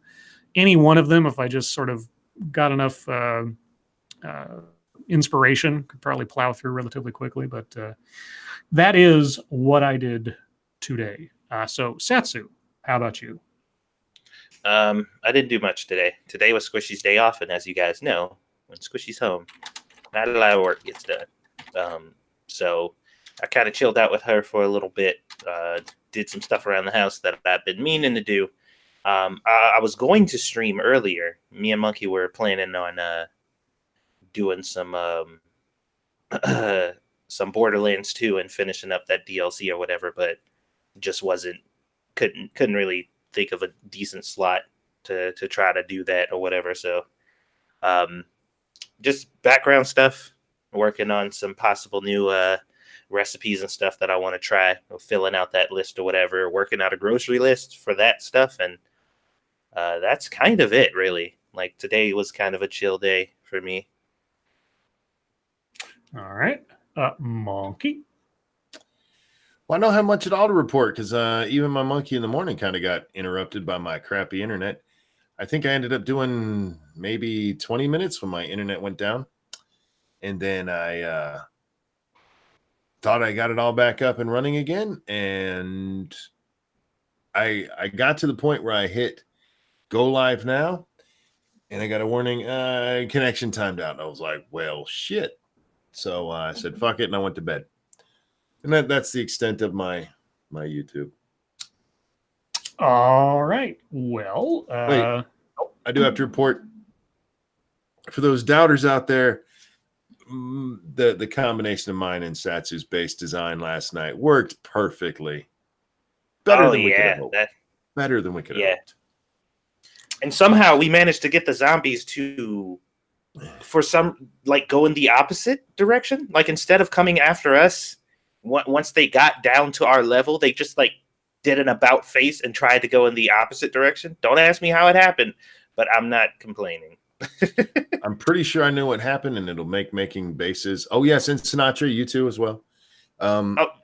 It was. Well, he don't count. He fell into the blades and killed himself. So that wasn't his fault. Yes, it was. Let's see. So, fucketry time. I'll get mine done first. Washington Post posted an article that I couldn't read because the Washington Post never wants me to read their articles. But the headline was opinion, of course, because we have to cover ourselves. Some reporter has 6 questions for Team Biden. And I said, I have a question for @Joe Biden. Given your recent about face on supporting the Hyde Amendment, what other long-held positions are you ready to reverse in order to gain the favor of the current Democratic base? I'm very curious to know how much does he stand by his positions now that that's a 40-year-old some odd stance that he turned around lickety split. Let's see what else. The other one was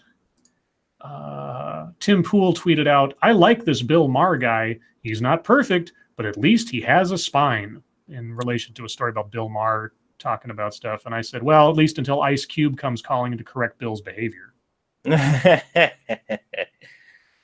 the only other funny thing was, let's see. So a tailed feature, if it'll come up here. He put out a video which sampled Sargon of Akkad name dropping him when he was talking about those channels that had been demonetized. And he tweeted out, says, a Gaelic curse upon thee, YouTube. And I said, so like bad Sean Connery impersonations? And he said, Sean Connery is as Gaelic as fleas in the air. I guess that's a Scottish term of phrase. And I said, I am making my embarrassed Yankee face now. And he says, you're thinking of Irish Gaelic. Scottish Gaelic is pronounced the same way as a Bostonian says garlic. And I said, oh, so that's why there aren't any vampires in Scotland? And he says, which is silly considering the lack of sunlight all year round. And I said, coming soon, 365 days of night, garlic bread. Nice. What an exchange. I know. We gotta have Tailed on again. Maybe I can get him on Friday. We'll see. Anyway, that is the sum total of my fucketry right now. So Satsu. I'm sure I saw something that I've erased from my brain. Maybe let Monkey go real quick because I have to look it up. Monkey go real quick. I went to bring up my Twitter and I accidentally closed the whole page. Sorry about that. I don't know if I had any today. Wasn't really online. Well, just before we went to air, Ted Lieu's out there being smart again. Old Ted. Democrats, I got to tell you this. Until you guys win the next election, you got to stop using polls to point out that Trump's not doing well. Because Ted says Trump's 41% is trending nationwide, so feel free to keep saying it like this. Americans who want pre-existing conditions to be covered, 98%, Trump 41%. Or Support for universal background checks on guns, 85%. Trump, 41%. Or Browns win Super Bowl, 51%. Sorry, I'm a fan. Trump, 41%. To which I just responded with the Hillary 98, Trump 2. Yeah, and that is literally all I had today. Real quick, thank you, Sanguine. Well, the modern Democratic Party motto is damn near, quote, don't be afraid to sacrifice your morals and standards for, well, really anything, unquote.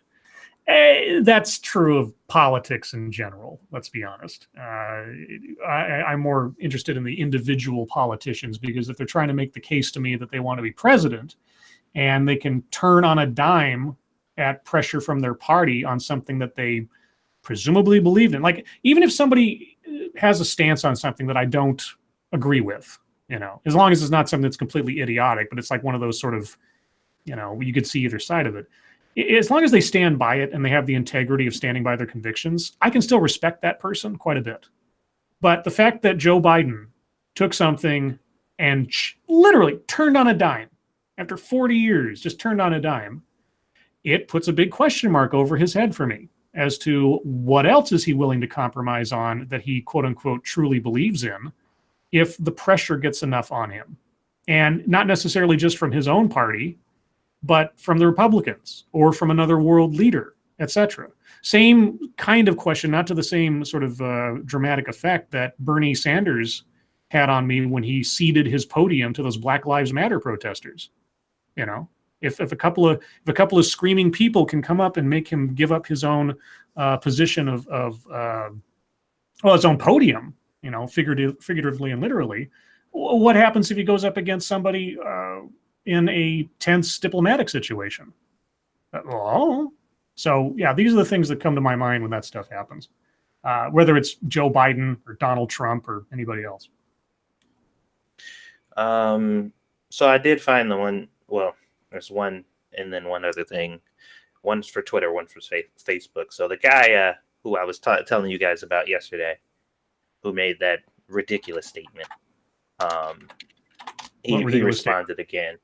Remind me what ridiculous. You can be joking, but it's not a joke in itself. Oh, like right, if you insult somebody. Yeah. Okay.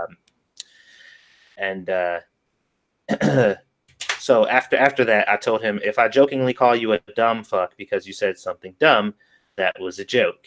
And he said, no, you're just using the term joke to hide behind. It's still an insult. And at this point, I'm just like, okay, so this dude is clearly defective. So my next comment was just, LOL, be gone. And his response to that was, thanks for proving me right. Okay. And then I was like, what? Yeah. Did I miss something? So I went back to look to see, like, what are you right about? I'm confused. So my next comment was, you have a very low threshold for victory, I guess. and I just walked away because I'm just like, what were you right about? I don't even understand that exchange. That was I'm powerless, thus I retreat, but I will have the last word if I have to sound ridiculous doing so. Yeah, it's just like, thanks for proving me right.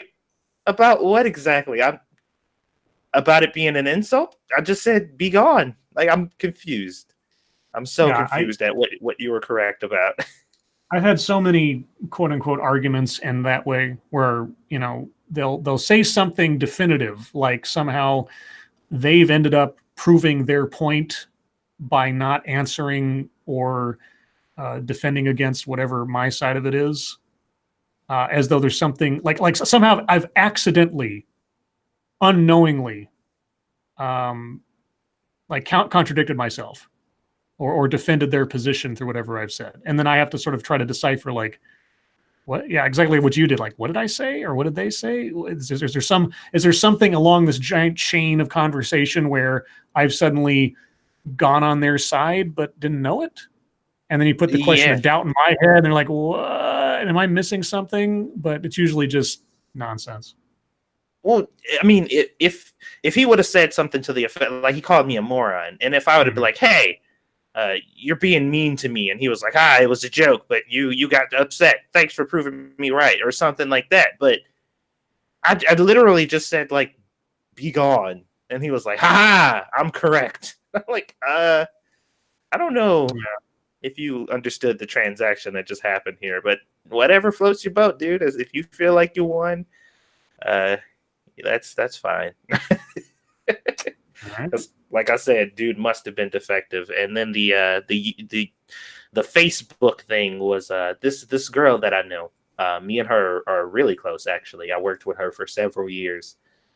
She had put up a post basically claiming that, all lives matter didn't exist until Black Lives Matter did. Men's rights wasn't a thing that people talked about until feminists started talking about female rights. And it was like one of those things where it's just like, so moral of the story, none of these people actually care about any of these causes. They're just trying to counter other people's movement. And her statement to that was, this is so true or whatever. And I don't understand why white men are so afraid. Why are white men the only people upset at the diversity? And I had to correct her. Like, that's not only is that just blatantly false. It's something that I hear very often, and I just, like, whether or not I disagree or agree with the statement or not, I have to correct you on that, because the base that you are defending right now champions diversity and representation and people's voices being heard. And what you're doing right now is silencing the voices of anybody who isn't a white male that has ever dissented against these ideas. And you're just, like, dismissing them and pretending like they're not real by stating that. Because it's not true. Like, every time I hear somebody say it, the only people who have a problem with feminism and Black Lives Matter, it's just white dudes. That's it. Nobody else exists. It's only white men. And I'm just like, I can't sit here and allow you to just, like, spread that rhetoric, because it's false. And she said she wasn't attempting to generalize, like, she know that there are other people, but in her experience, everybody who seems to have a problem with it is white men. And I'm like, I mean, if that's your experience, that's your anecdotal evidence, that's fine. But like, I'm just sick of hearing it, because it's dismissive and it goes against everything that y'all claim to believe in. So, but yeah, that was it. Well, on your point there, they do have a kind of a point there about, all lives matter came about because of Black Lives Matter. It did. Yeah. And men's rights did come about because of, and this is a cautionary tale. And it's actually one in the movie, The Red Pill. Is that the one with Cassie? What's her name? Yes. Cassie J. Yes. Mm-hmm. There's a guy in that movie. It's maybe 2/3 into the way in. He worked for the men's rights movement, whatever law firm or whatever they were talking to at the time. And he actually said, even though he's a part of it, that he thought maybe this is a bad idea because it's just more identitarianism. Mm-hmm. And that's the shit that needs to stop. And it's understandable, because you're trying to defend against an implicit or explicit accusation of wrongdoing. Yep. By saying, Black Lives Matter. Yeah, but that's saying that everybody here thinks that we're all inhumans or something, but we're not. I mean, we think that all lives matter. I mean, it seems like a logical counter. It's like, that's not true. I don't actually believe what you're accusing me of implicitly. But yeah, it does feed into it. And it's just this, well, what do you do? I mean, if you're getting accused of something, the reflex is to defend yourself. When, as we say on the internet so many times, if somebody accuses you of something that's not true or otherwise, you just say, prove it.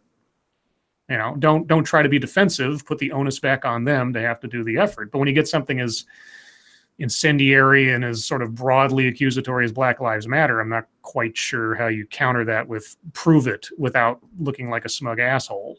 Thank you. Next 6 minutes. YouTube needs to fix its shit. Lord's Night Rules, tacos.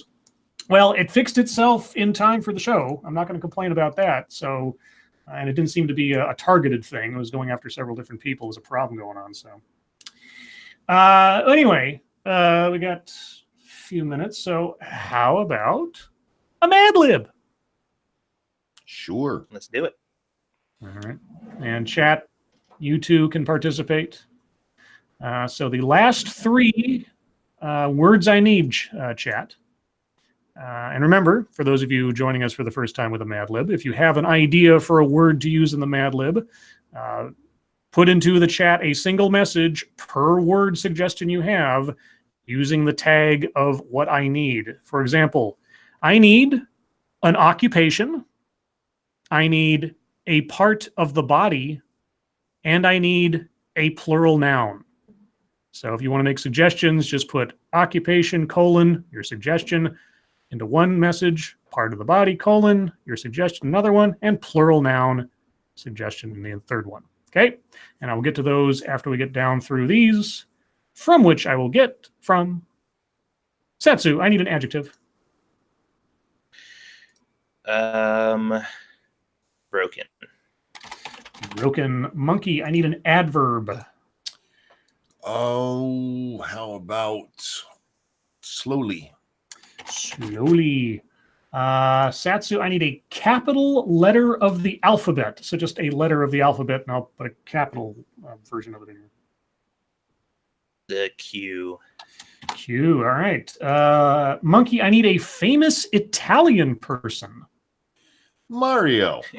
Mario! Super Mario. It's me, Mario! Satsu, I need a geographical location. Mount Everest. Mount Everest, okay. Monkey, I need an Italian word. Oh, wow. Linguini. Linguini. Satsu, I need a noun.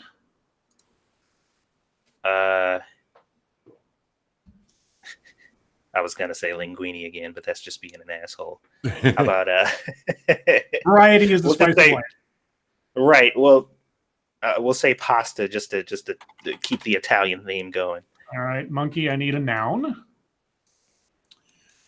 I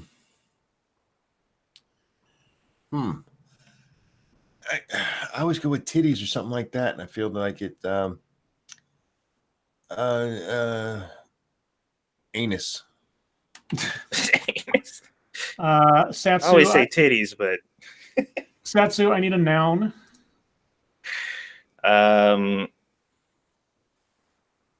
Snickers. Okay.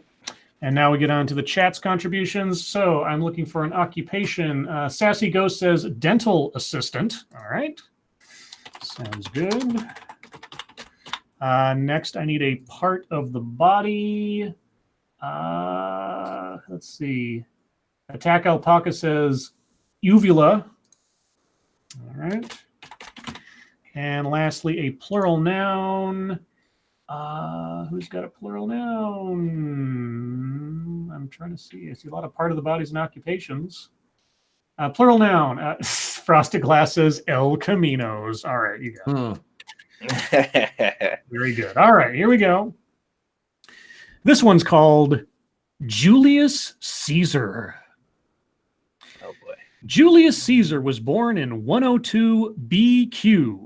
He was a broken general, and between 49 and 58 BQ, he defeated the Gauls, the Goths, and the El Caminos. After that, he slowly became more famous and defeated Pompey at the Battle of Mount Everest at Pharsala. The Romans then elected him permanent dental assistant, and he used to walk around wearing a circlet of ivy leaves on his uvula. Then Caesar went to Egypt, where he met Cleopatra, the teenage Egyptian pasta.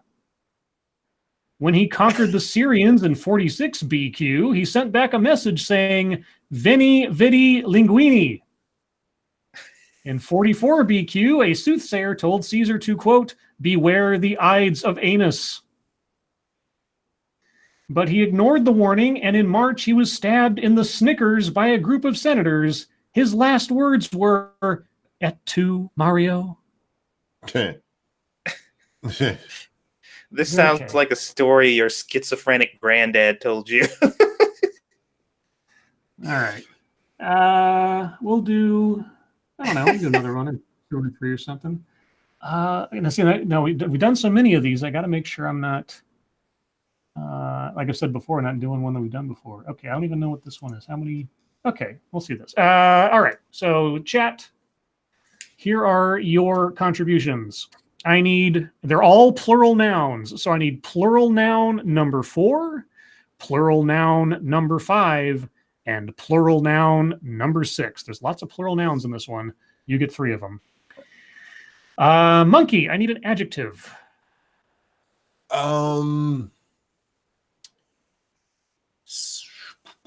Scaly. Scaly, all right. Satsu, I need a noun. Grapefruit. Grapefruit, okay. Monkey, I need a noun.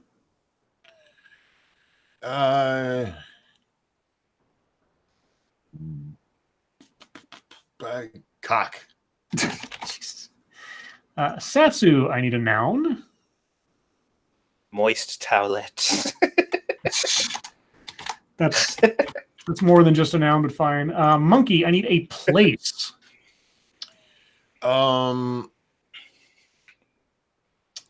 Let's see. McDonald's. Yeah, okay. Satsu, I also need a place. Hell. Okay. Monkey, I need a plural noun. Oh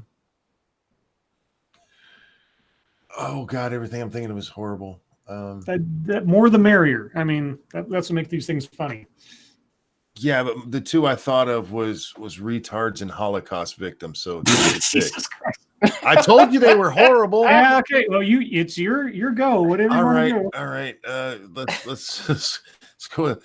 No, okay, we'll do retards. I guess no. Don't do retards because if this is a good one, you can't put it up. Let's window lickers. There we go. Oh, okay. Satsu, Don't wow me, Jacob. I said they were horrible. Okay, Satsu, I need a plural noun as well. Oh, Jesus. Toenail clippers. Okay. And monkey, lastly, I also need another plural noun. Oh, dear God. I'm sorry, it's awful. Virgins. All right. Yay. Virgins. All right, now we get on to chats, suggestions. We're already past that. Okay, plural noun. Check Your Logic says plural number 4, but doesn't give me a suggestion. Marshmallows, says Dark Alile. All right, marshmallows. All right, plural noun number 5.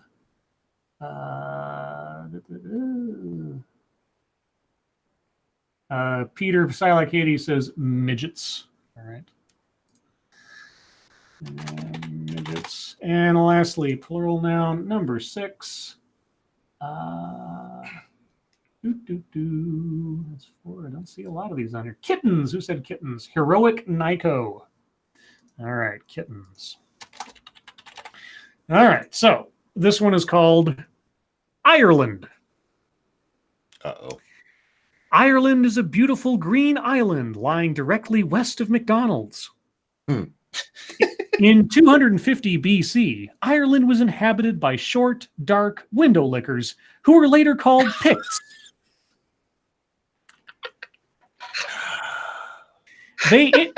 They intermarried with scaly Vikings and with Celts who were toenail clippers from Northern Europe.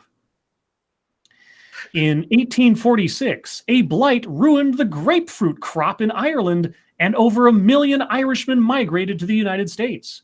Many of their descendants have become very important American virgins. The Irish are noted for their poetry and songs. Some of these Irish songs are When Irish Marshmallows Are A-Smilin', Did Your Cock Come From Ireland? And McNamara's Moist Towelette. Thousands of American tourists go to Ireland every year to visit its capital, Hell, and to buy Irish linen midgets and see the beautiful kittens and lakes. Oh my god! Sounds lovely. Yeah, the ruined grapefruit crop by blight. And of course, Ireland was inhabited by short, dark window lickers who were later called Picts. I'm so glad I didn't go with Holocaust victims. I need to post this one just because I think our UK friends find that funny. That's funny. All right. We got time for one more, just for the hell of it. Oh, dear God. Yeah, You're going to get me in trouble. Let's see. I got to find... have we done this one before? Probably not. I'm assuming not. All right. So, chat, last one for tonight. I need plural noun number 2, plural noun number 3, and plural part of the body.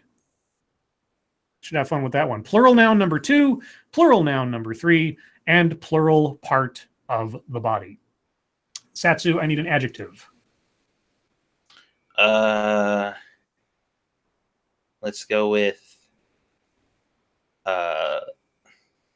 does frustrating count as an adjective? Sure, why not? That's how I describe a lot of people. Monkey, I need an adjective. Diseased. Ooh, hey, that was quick. Let's see. Satsu, I need a noun. Pickle. Okay. Monkey, I need a noun.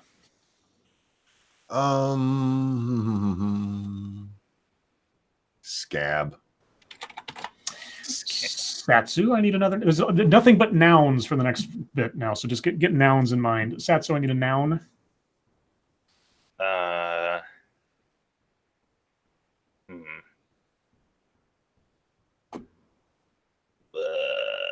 don't know. Baseball bat. Shit. It's the most numerous thing you could possibly fill in, and you guys. Well, that's what makes it more difficult for me, because when it could be anything, my brain just like malfunctions. All right. Monkey, I need another noun. Anal bead. Oh my god. Okay, Satsu, I need another noun. Chicken noodle soup. See, now you're getting it. Monkey, I need another noun. Hamburglar.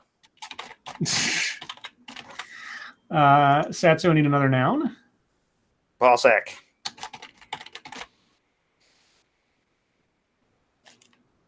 Is that noise coming from outside? I guess it must be. Okay. Monkey, I need a past tense verb. Murdered. All right. And lastly, for here, Satsu, I need a plural noun.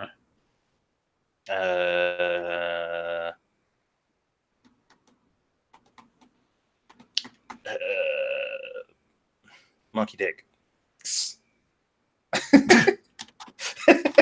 Monkey dicks. All right. Now we move on to chat. Plural noun number 2. Mary Hallberg says rainbows. I like that one. Rainbows. Plural noun number 3. Looking for a 3. Netriumi says telepathic meatballs. Sure, why not? Even though that's technically an adjective and a noun, but whatever. And lastly, plural part of the body. Grisella says earlobes. Sounds good to me. Earlobes. All right. And here we go. Last one before we get on to chat time. This one's called VCR Remote Control, Where Art Thou?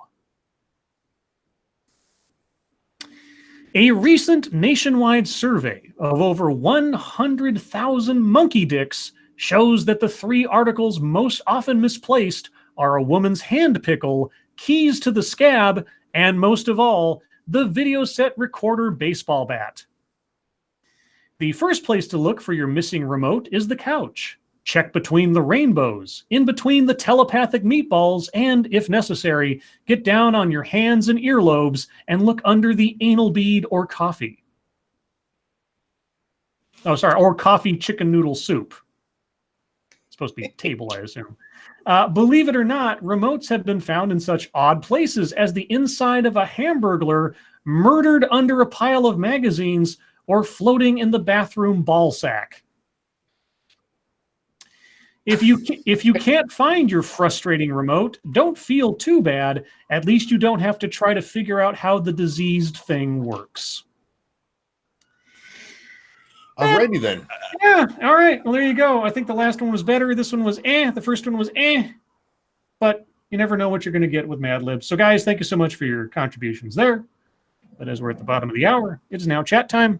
So if you have questions, comments, concerns, conspiracy theories, complaints, or you want to talk about El Caminos, now's the time. If you have questions for us directly, please put plenty of chat marks after those. If you have statements you'd like us to consider, please put plenty of statement marks after those. If you don't know what I'm talking about, you need to hang out more and watch your fellow chatteteers to figure out what we mean.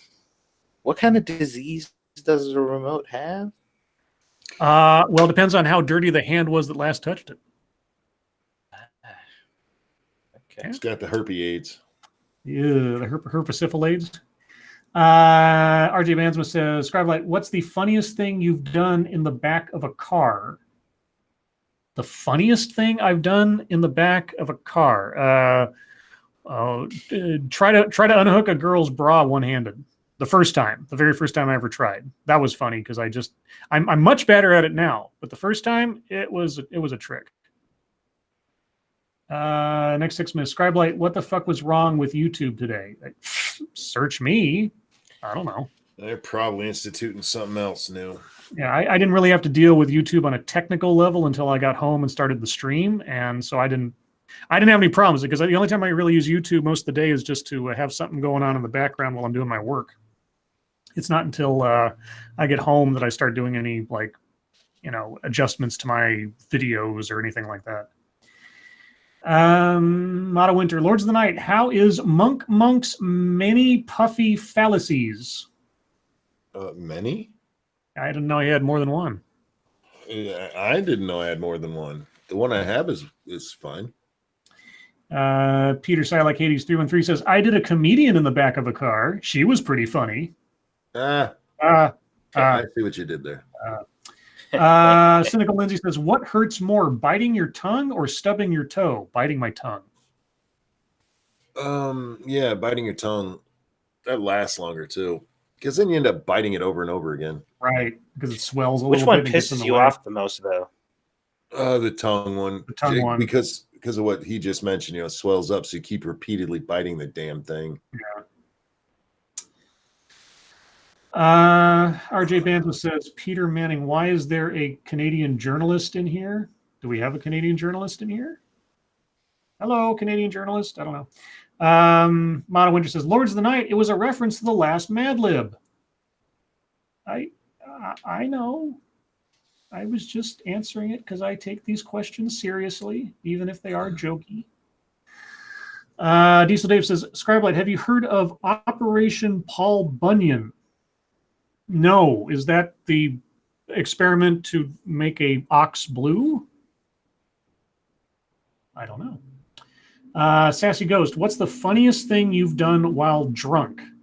Ruin a years-long friendship. Isn't that hilarious?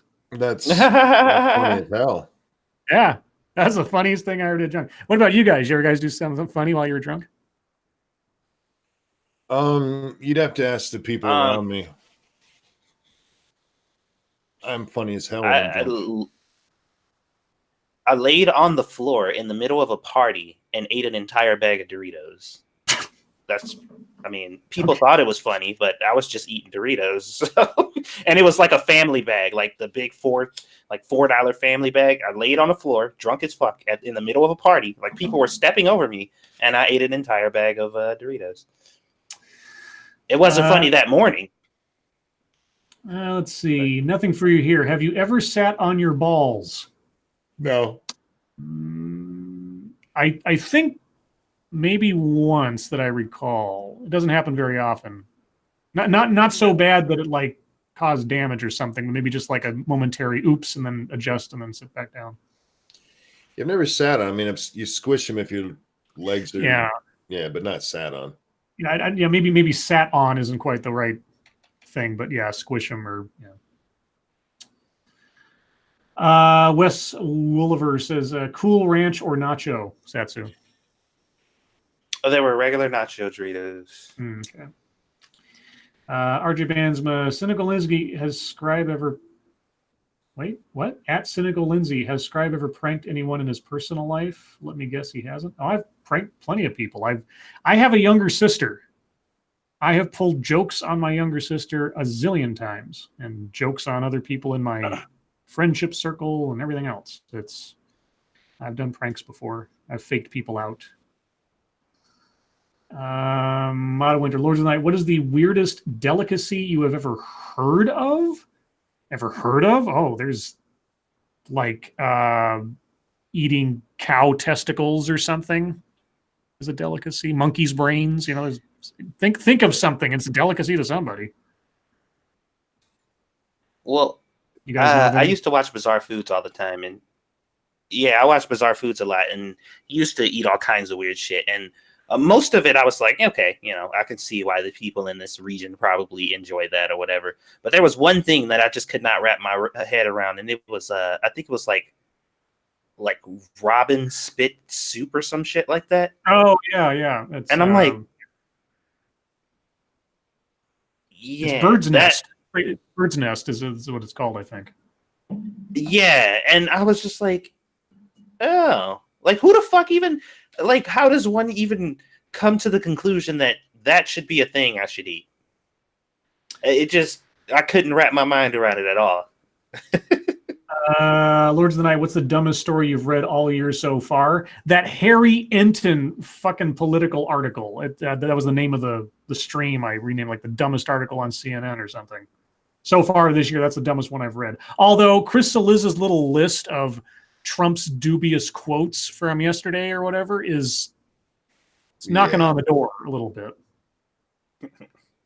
Yeah, it's hard to say because we read so many. I mean, we get these questions a lot at the end of the year too, and I always have trouble answering them just because, one, we read so many and my memory is shit. So yeah, that Harry Enton one's going to stand out in my mind. Cynical Lindsay says, did you ever dance with the devil in the pale moonlight?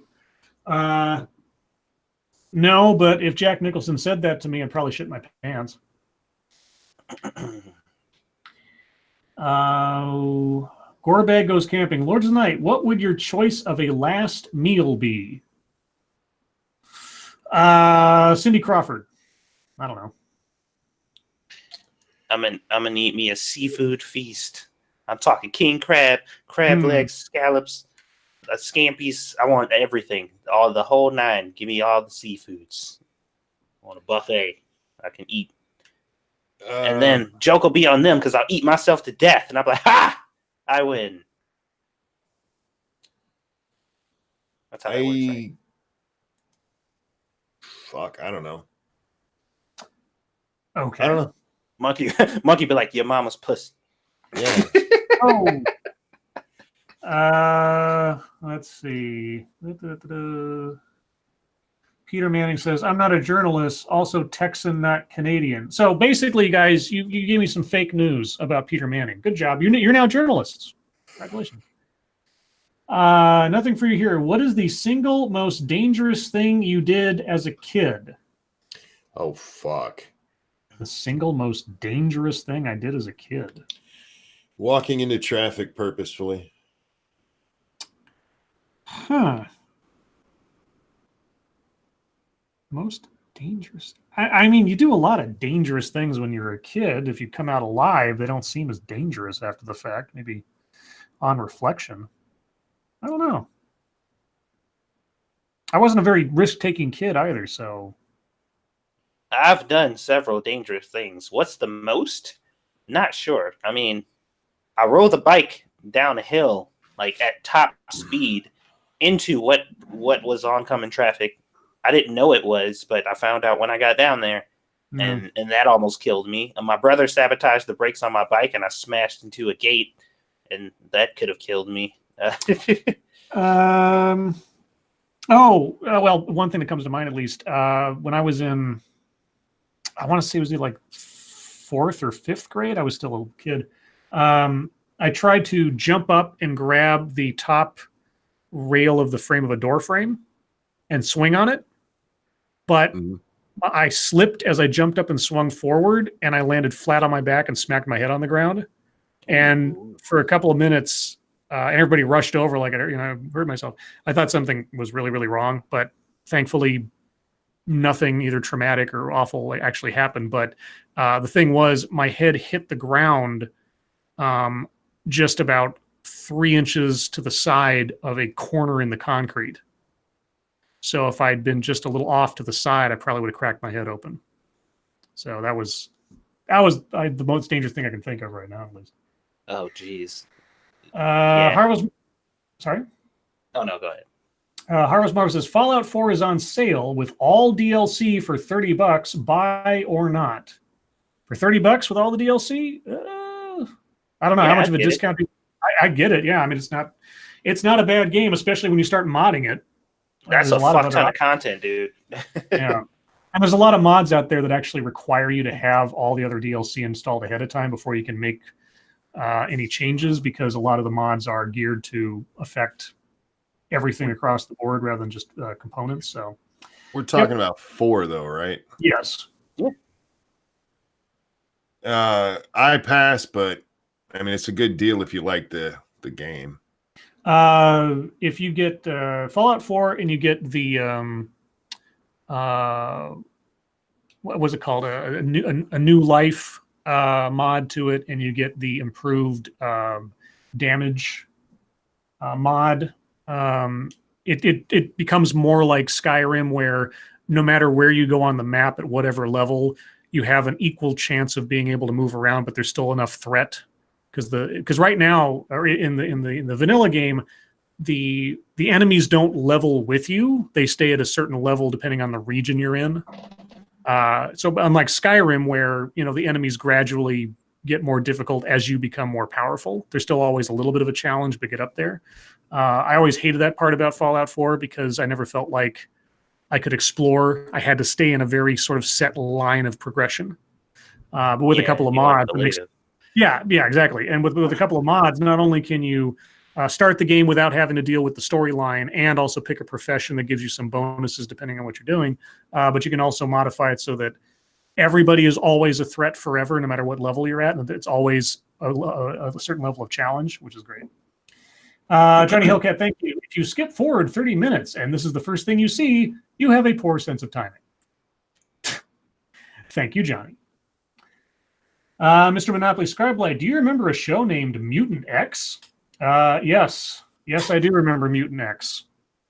That didn't last very long and wasn't that good, but the license for the X-Men was floating all over the place for a while.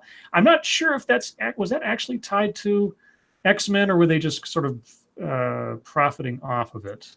Because I don't really hear that. I remember Generation X, that pilot TV show where Matt Frewer was some kind of villain, and Banshee and the White Queen were running the Xavier's Academy for gifted students, for gifted children.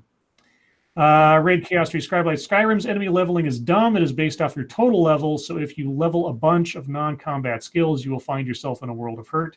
I'm not saying it's perfect. I just appreciated the fact that I could explore wider places in Skyrim without having to worry about sticking to specific areas until I was strong enough to get there.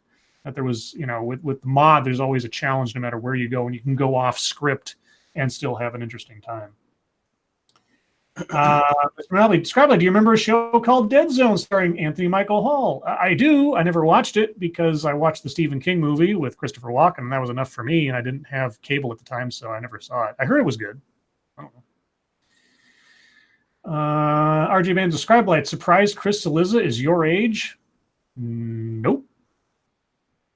I know people older and younger than me that sound like morons. So, just like me sometimes. Motto Winter, Lords of the Night, how many people could you feed with one blue whale, and would you try some?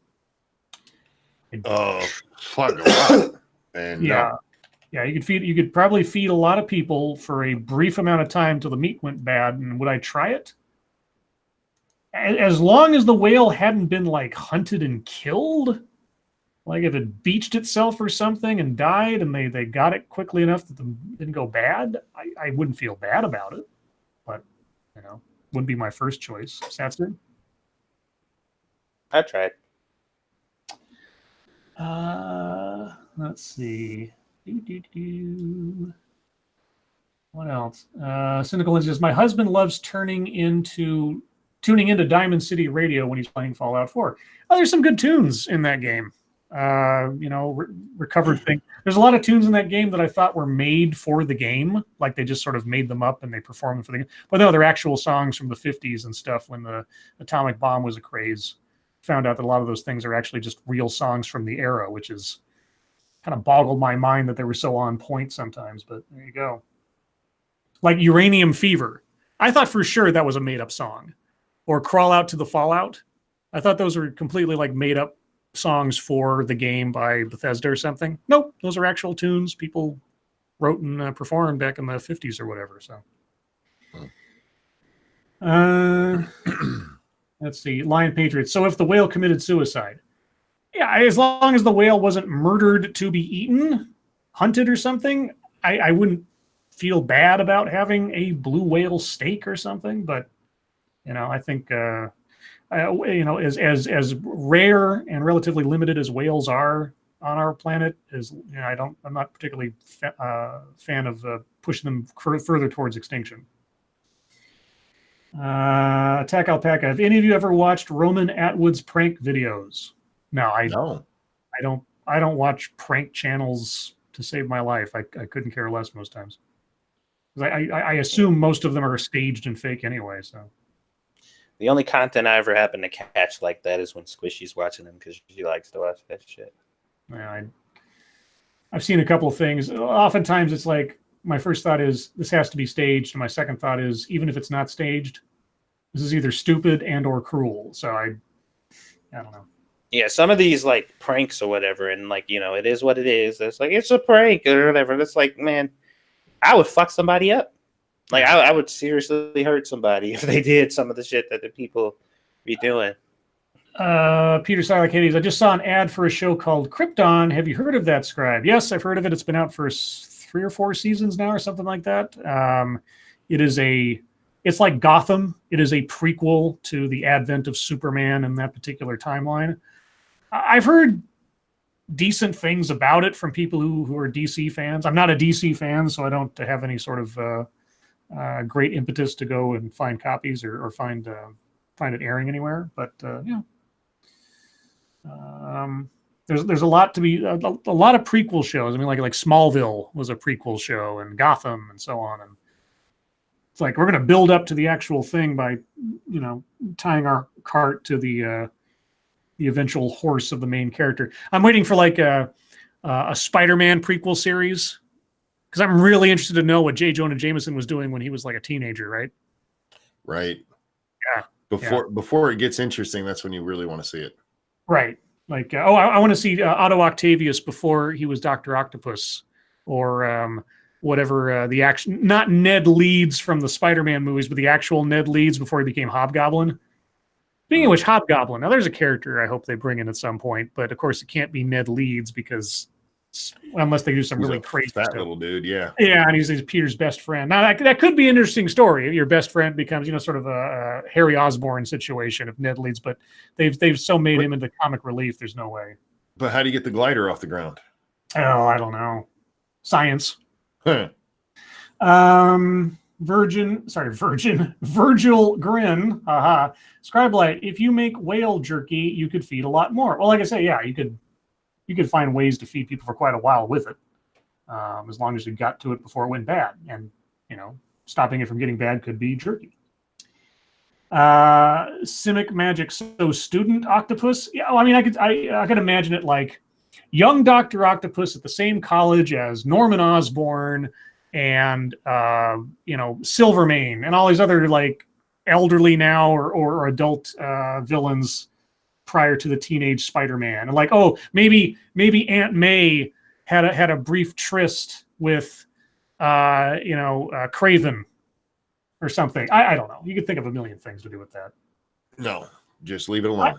I know. I don't want it to happen, but I mean, somebody dumb enough to go the Gotham route with Spider-Man. Because I'm trying to think of like what Marvel character singularly has enough of a rogues gallery that you could make a prequel series out of. And the first one that comes to mind is Spider-Man, just because of all the bad guys he's got in his background. Let's see. Motto Winter says LOTN meow. Sure, why not? Let's see. Nothing for you here. Do you guys think the left-wing political activists will ever realize that attempts at censorship will only ever backfire and make them look foolish? Well, that rule holds true no matter who you're talking about. It's the Streisand effect. It's, Barbara Streisand doesn't want pictures of her house being shown. Therefore, everybody will look at pictures of her house. Carlos Maza tries to shut down Steven Crowder, or Steven Crowder tries to shut down Carlos Maza. Either way, it's going to turn out badly for both sides, but it'll also make one side look like a victim that you were trying to say was the bad guy. It's always going to be the case. I mean, short of the person you're trying to censor actually having done something illegal, like call to action or inciting a riot or something like that. Short of that, yeah, if it's just stuff like that person said something I don't agree with, or that person hurt my feelings, if that's the basis on which you're trying to censor somebody, you might win in the sense of the optics might get people on your side, but ultimately you're going to look like the jerkwad. So. Check Your Logic says, oh, that's the Streisand effect. Yeah, that's what it comes from. I forget exactly where it was, but some magazine or some newspaper had printed pictures of famous people's houses, and one of them was a picture of Barbara Streisand's house shot from like a telephoto lens or something, and she sued the publication for daring to show a picture of her house. And that just made more people pay attention to it because it became a sort of a legal issue. So it had the opposite effect of what she wanted to have happen. More people were looking at her house and knowing what her house looked like than if she just kept her mouth shut. That's the Streisand effect. And people never learn that lesson. Seemingly not.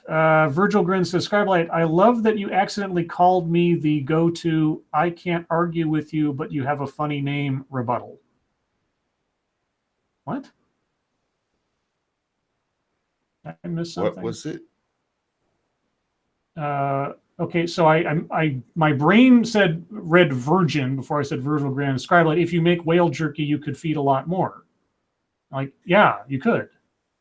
As long as you got to it before it went bad, because if a whale has beached itself, it's not exactly an easy thing to then carve it up into stuff. I don't see how, if you make jerky out of bad meat, it's going to be bad jerky. I'm not sure what I'm missing here. Yeah, don't eat that. Yeah, don't eat rotten whale meat. Anyway, Ebony Williams, favorite film director. Oh God. I think in aggregate, probably it's kind of a split between Terry Gilliam and Paul Thomas Anderson, because their movies like The Fisher King, Brazil, 12 Monkeys for Terry Gilliam, those kind of things, and then you've got for Paul Thomas Anderson, Boogie Nights and There Will Be Blood. I mean, these are guys who just do like these really far out there, different genres, different types of films, and make them just amazing and great. And they're not all great. Don't get me wrong. Terry Gilliam's films kind of go back and forth, but those are the two that come to mind. You guys have any favorite directors? I don't generally follow directors like that, Mm-hmm. The only one I can think of that I've watched several movies over and over of his is Stone, and I'm actually not a fan of the way he does it. Yeah. He tends to draw things out more than he has to, but and Tarantino, I fucking hate most of the way he always got to throw in something that makes me go, why? But I mean, otherwise, I don't really follow directors. I guess honorable mention would be John McTiernan for Die Hard and Hunt for Red October. And didn't he also do Predator? I think he did. Anyway, yeah. But Satsu, you have any favorite? You have any anime directors you like? I mean, since you don't watch movies. Well, in light of the fact that I barely know any of them, it probably have to be Miyazaki by default. Just because. Oh, sure. I don't really know who makes a lot of the other ones. So. Virtual Grin, Scribe, you called me virgin. When I argue with people, they call me a virgin. You're right about bad meat. Wasn't arguing, just funny. You did it by accident. Oh, okay. All right. Well, yeah, it's like, my brain worked quicker than my eyeballs for some reason. I just read across and it was like. I figured that's what he was trying to say, but I couldn't figure out how to articulate it. I wasn't sure. I was kind of lost. Faithless says Ridley Scott. If he were more consistent in quality, maybe. And you could also say maybe Martin Scorsese, but even Martin Scorsese has his I didn't really like The Departed.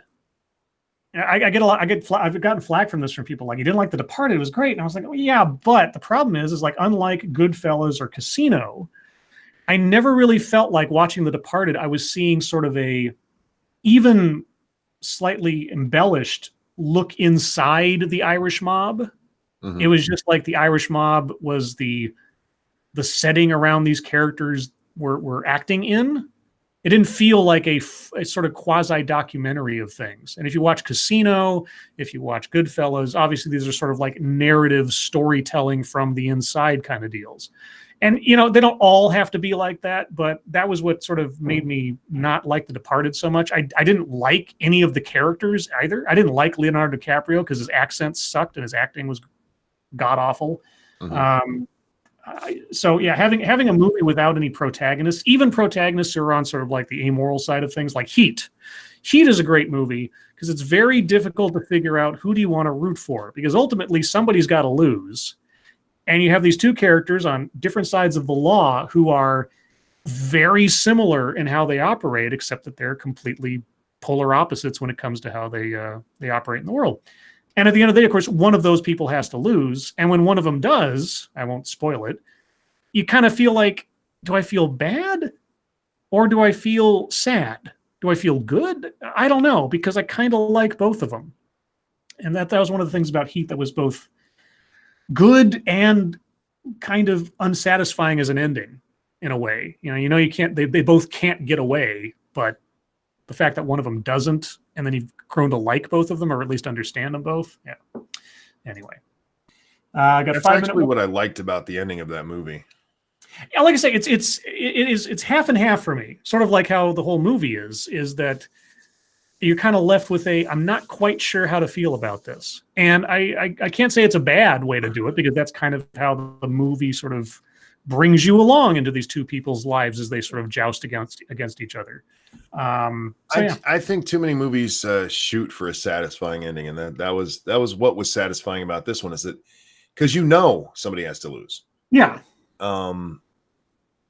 And you're actually until you see the ending, it's up in the air, right? Which they did a really good job with, and it could have gone either way, and I think I'd have been satisfied either way, just because the storytelling was that good up until that point. Yeah, I mean, I do appreciate filmmakers or story writers that don't hold the audience by their hand, kind of thing. Mm-hmm. The unfortunate thing is that unless you are a really established director or writer, or you've been just for some reason handed near complete creative control over your project, you almost never get that, because the executives will step in and say, "Oh, that's too downbeat." There's two different cuts of the movie Payback with Mel Gibson, and the theatrical cut I liked it. It was entertaining. It had some goofy stuff in it, for a sort of noir film. But then there's the actual director's cut, which is completely different and really dark and more in line with the books on which that story is based. And I became a fan of the books after the fact. And watching the director's cut, which has completely different scenes, completely different order of things, and a completely different ending. I kind of appreciate the director's cut. It's like, okay, that's a more raw version of that story. It's much darker. It's much more on point with the character as established. And it doesn't sugarcoat everything and give you the happy ending, which is, sometimes a good thing. It depends on the story. You can have a story that doesn't have a happy ending and it sucks, but, sometimes it's good not to have a canned, satisfying thing. And that's one of the things, like I say about Heat, is sort of like, I understand the ending. To this moment, I'm not quite sure how to feel about it. But then that might be the beauty of the whole thing, is that, you come out of it not knowing who's right or wrong necessarily. Or at least in that world. I mean, morally speaking, you've got the criminal versus the good guy, or the cop. So, some one person's murdered people, the other one hasn't. So it's like, well, Virgil Grin says, Scribe Light, this is why I love Lords of the Night. It's the only stream I feel I actually can engage with, and that I'm not just a face in the crowd. We try. Yeah.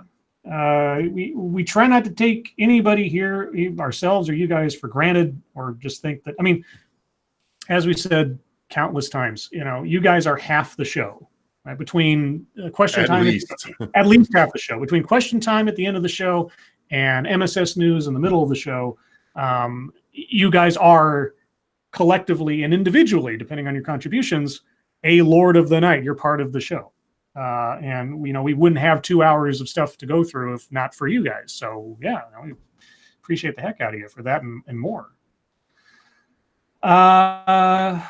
Let's see. Cynical Lindsay says nothing. Kubrick. I completely forgot about. I should have said. I don't know why Kubrick didn't come to mind. Sometimes overrated, depending on the film, but generally speaking, talk about a guy that went from genre to genre and made epic, memorable movies. Yeah, Kubrick was great. Dr. Strangelove was one of my favorite movies. Full Metal Jacket was great. 2001 I always thought was a little bit overrated in some places. Yes. Very much so. I understand that at the time, it must have been an absolute, a brain popper, all things considered, given the special effects at the time and all of the abstracts and all that. But I don't find it the best movie. I feel like so many movies from that time, it's the special effects that they're remembered for more than the actual story. But then you got Clockwork Orange, which is just like holy shit. And Dr. Strangelove, which for the time had special effects, but was just anyway. And with that, guys, talking about Dr. Strangelove and or Kubrick, we're at the top of the hour, and thus the end of the show. You guys tonight's your night off. Yes. I should know this by now. I always ask because I'm never 100% sure that you guys haven't got something else going on. But yeah, so guys, remember tomorrow night, per usual, will be on Monkey's channel at the usual time. Granted that there's no more live stream issues with YouTube, so fingers crossed. And also remember, if you haven't already, be sure to subscribe to all 3 of our channels. Links are in the description. Also follow us on Twitter for alerts such as when we're going to go live, or if there's a problem, or if we have new stuff out, because Lord knows, like we say, YouTube isn't helping us in that regard. Everybody, thank you for joining us and contributing to the show and articles and the Mad Libs and the whole 9 yards, your questions. Moderators, thank you for keeping an eye on things, even though our audience is the best behaved on the internet. Everyone who donated, thank you so much for your generosity. I really, really do appreciate it. I can't express enough how much I am grateful for you guys. And with that, Monkey, Satsu, thank you for joining me as always. Everyone, your lives make us sad, and we will see you tomorrow. Bye, everybody. Now, one might assume that today's secret word would be the name of a particular automobile, which would be an interesting callback. But that's not going to be today's secret word. Today's secret word is punctuality.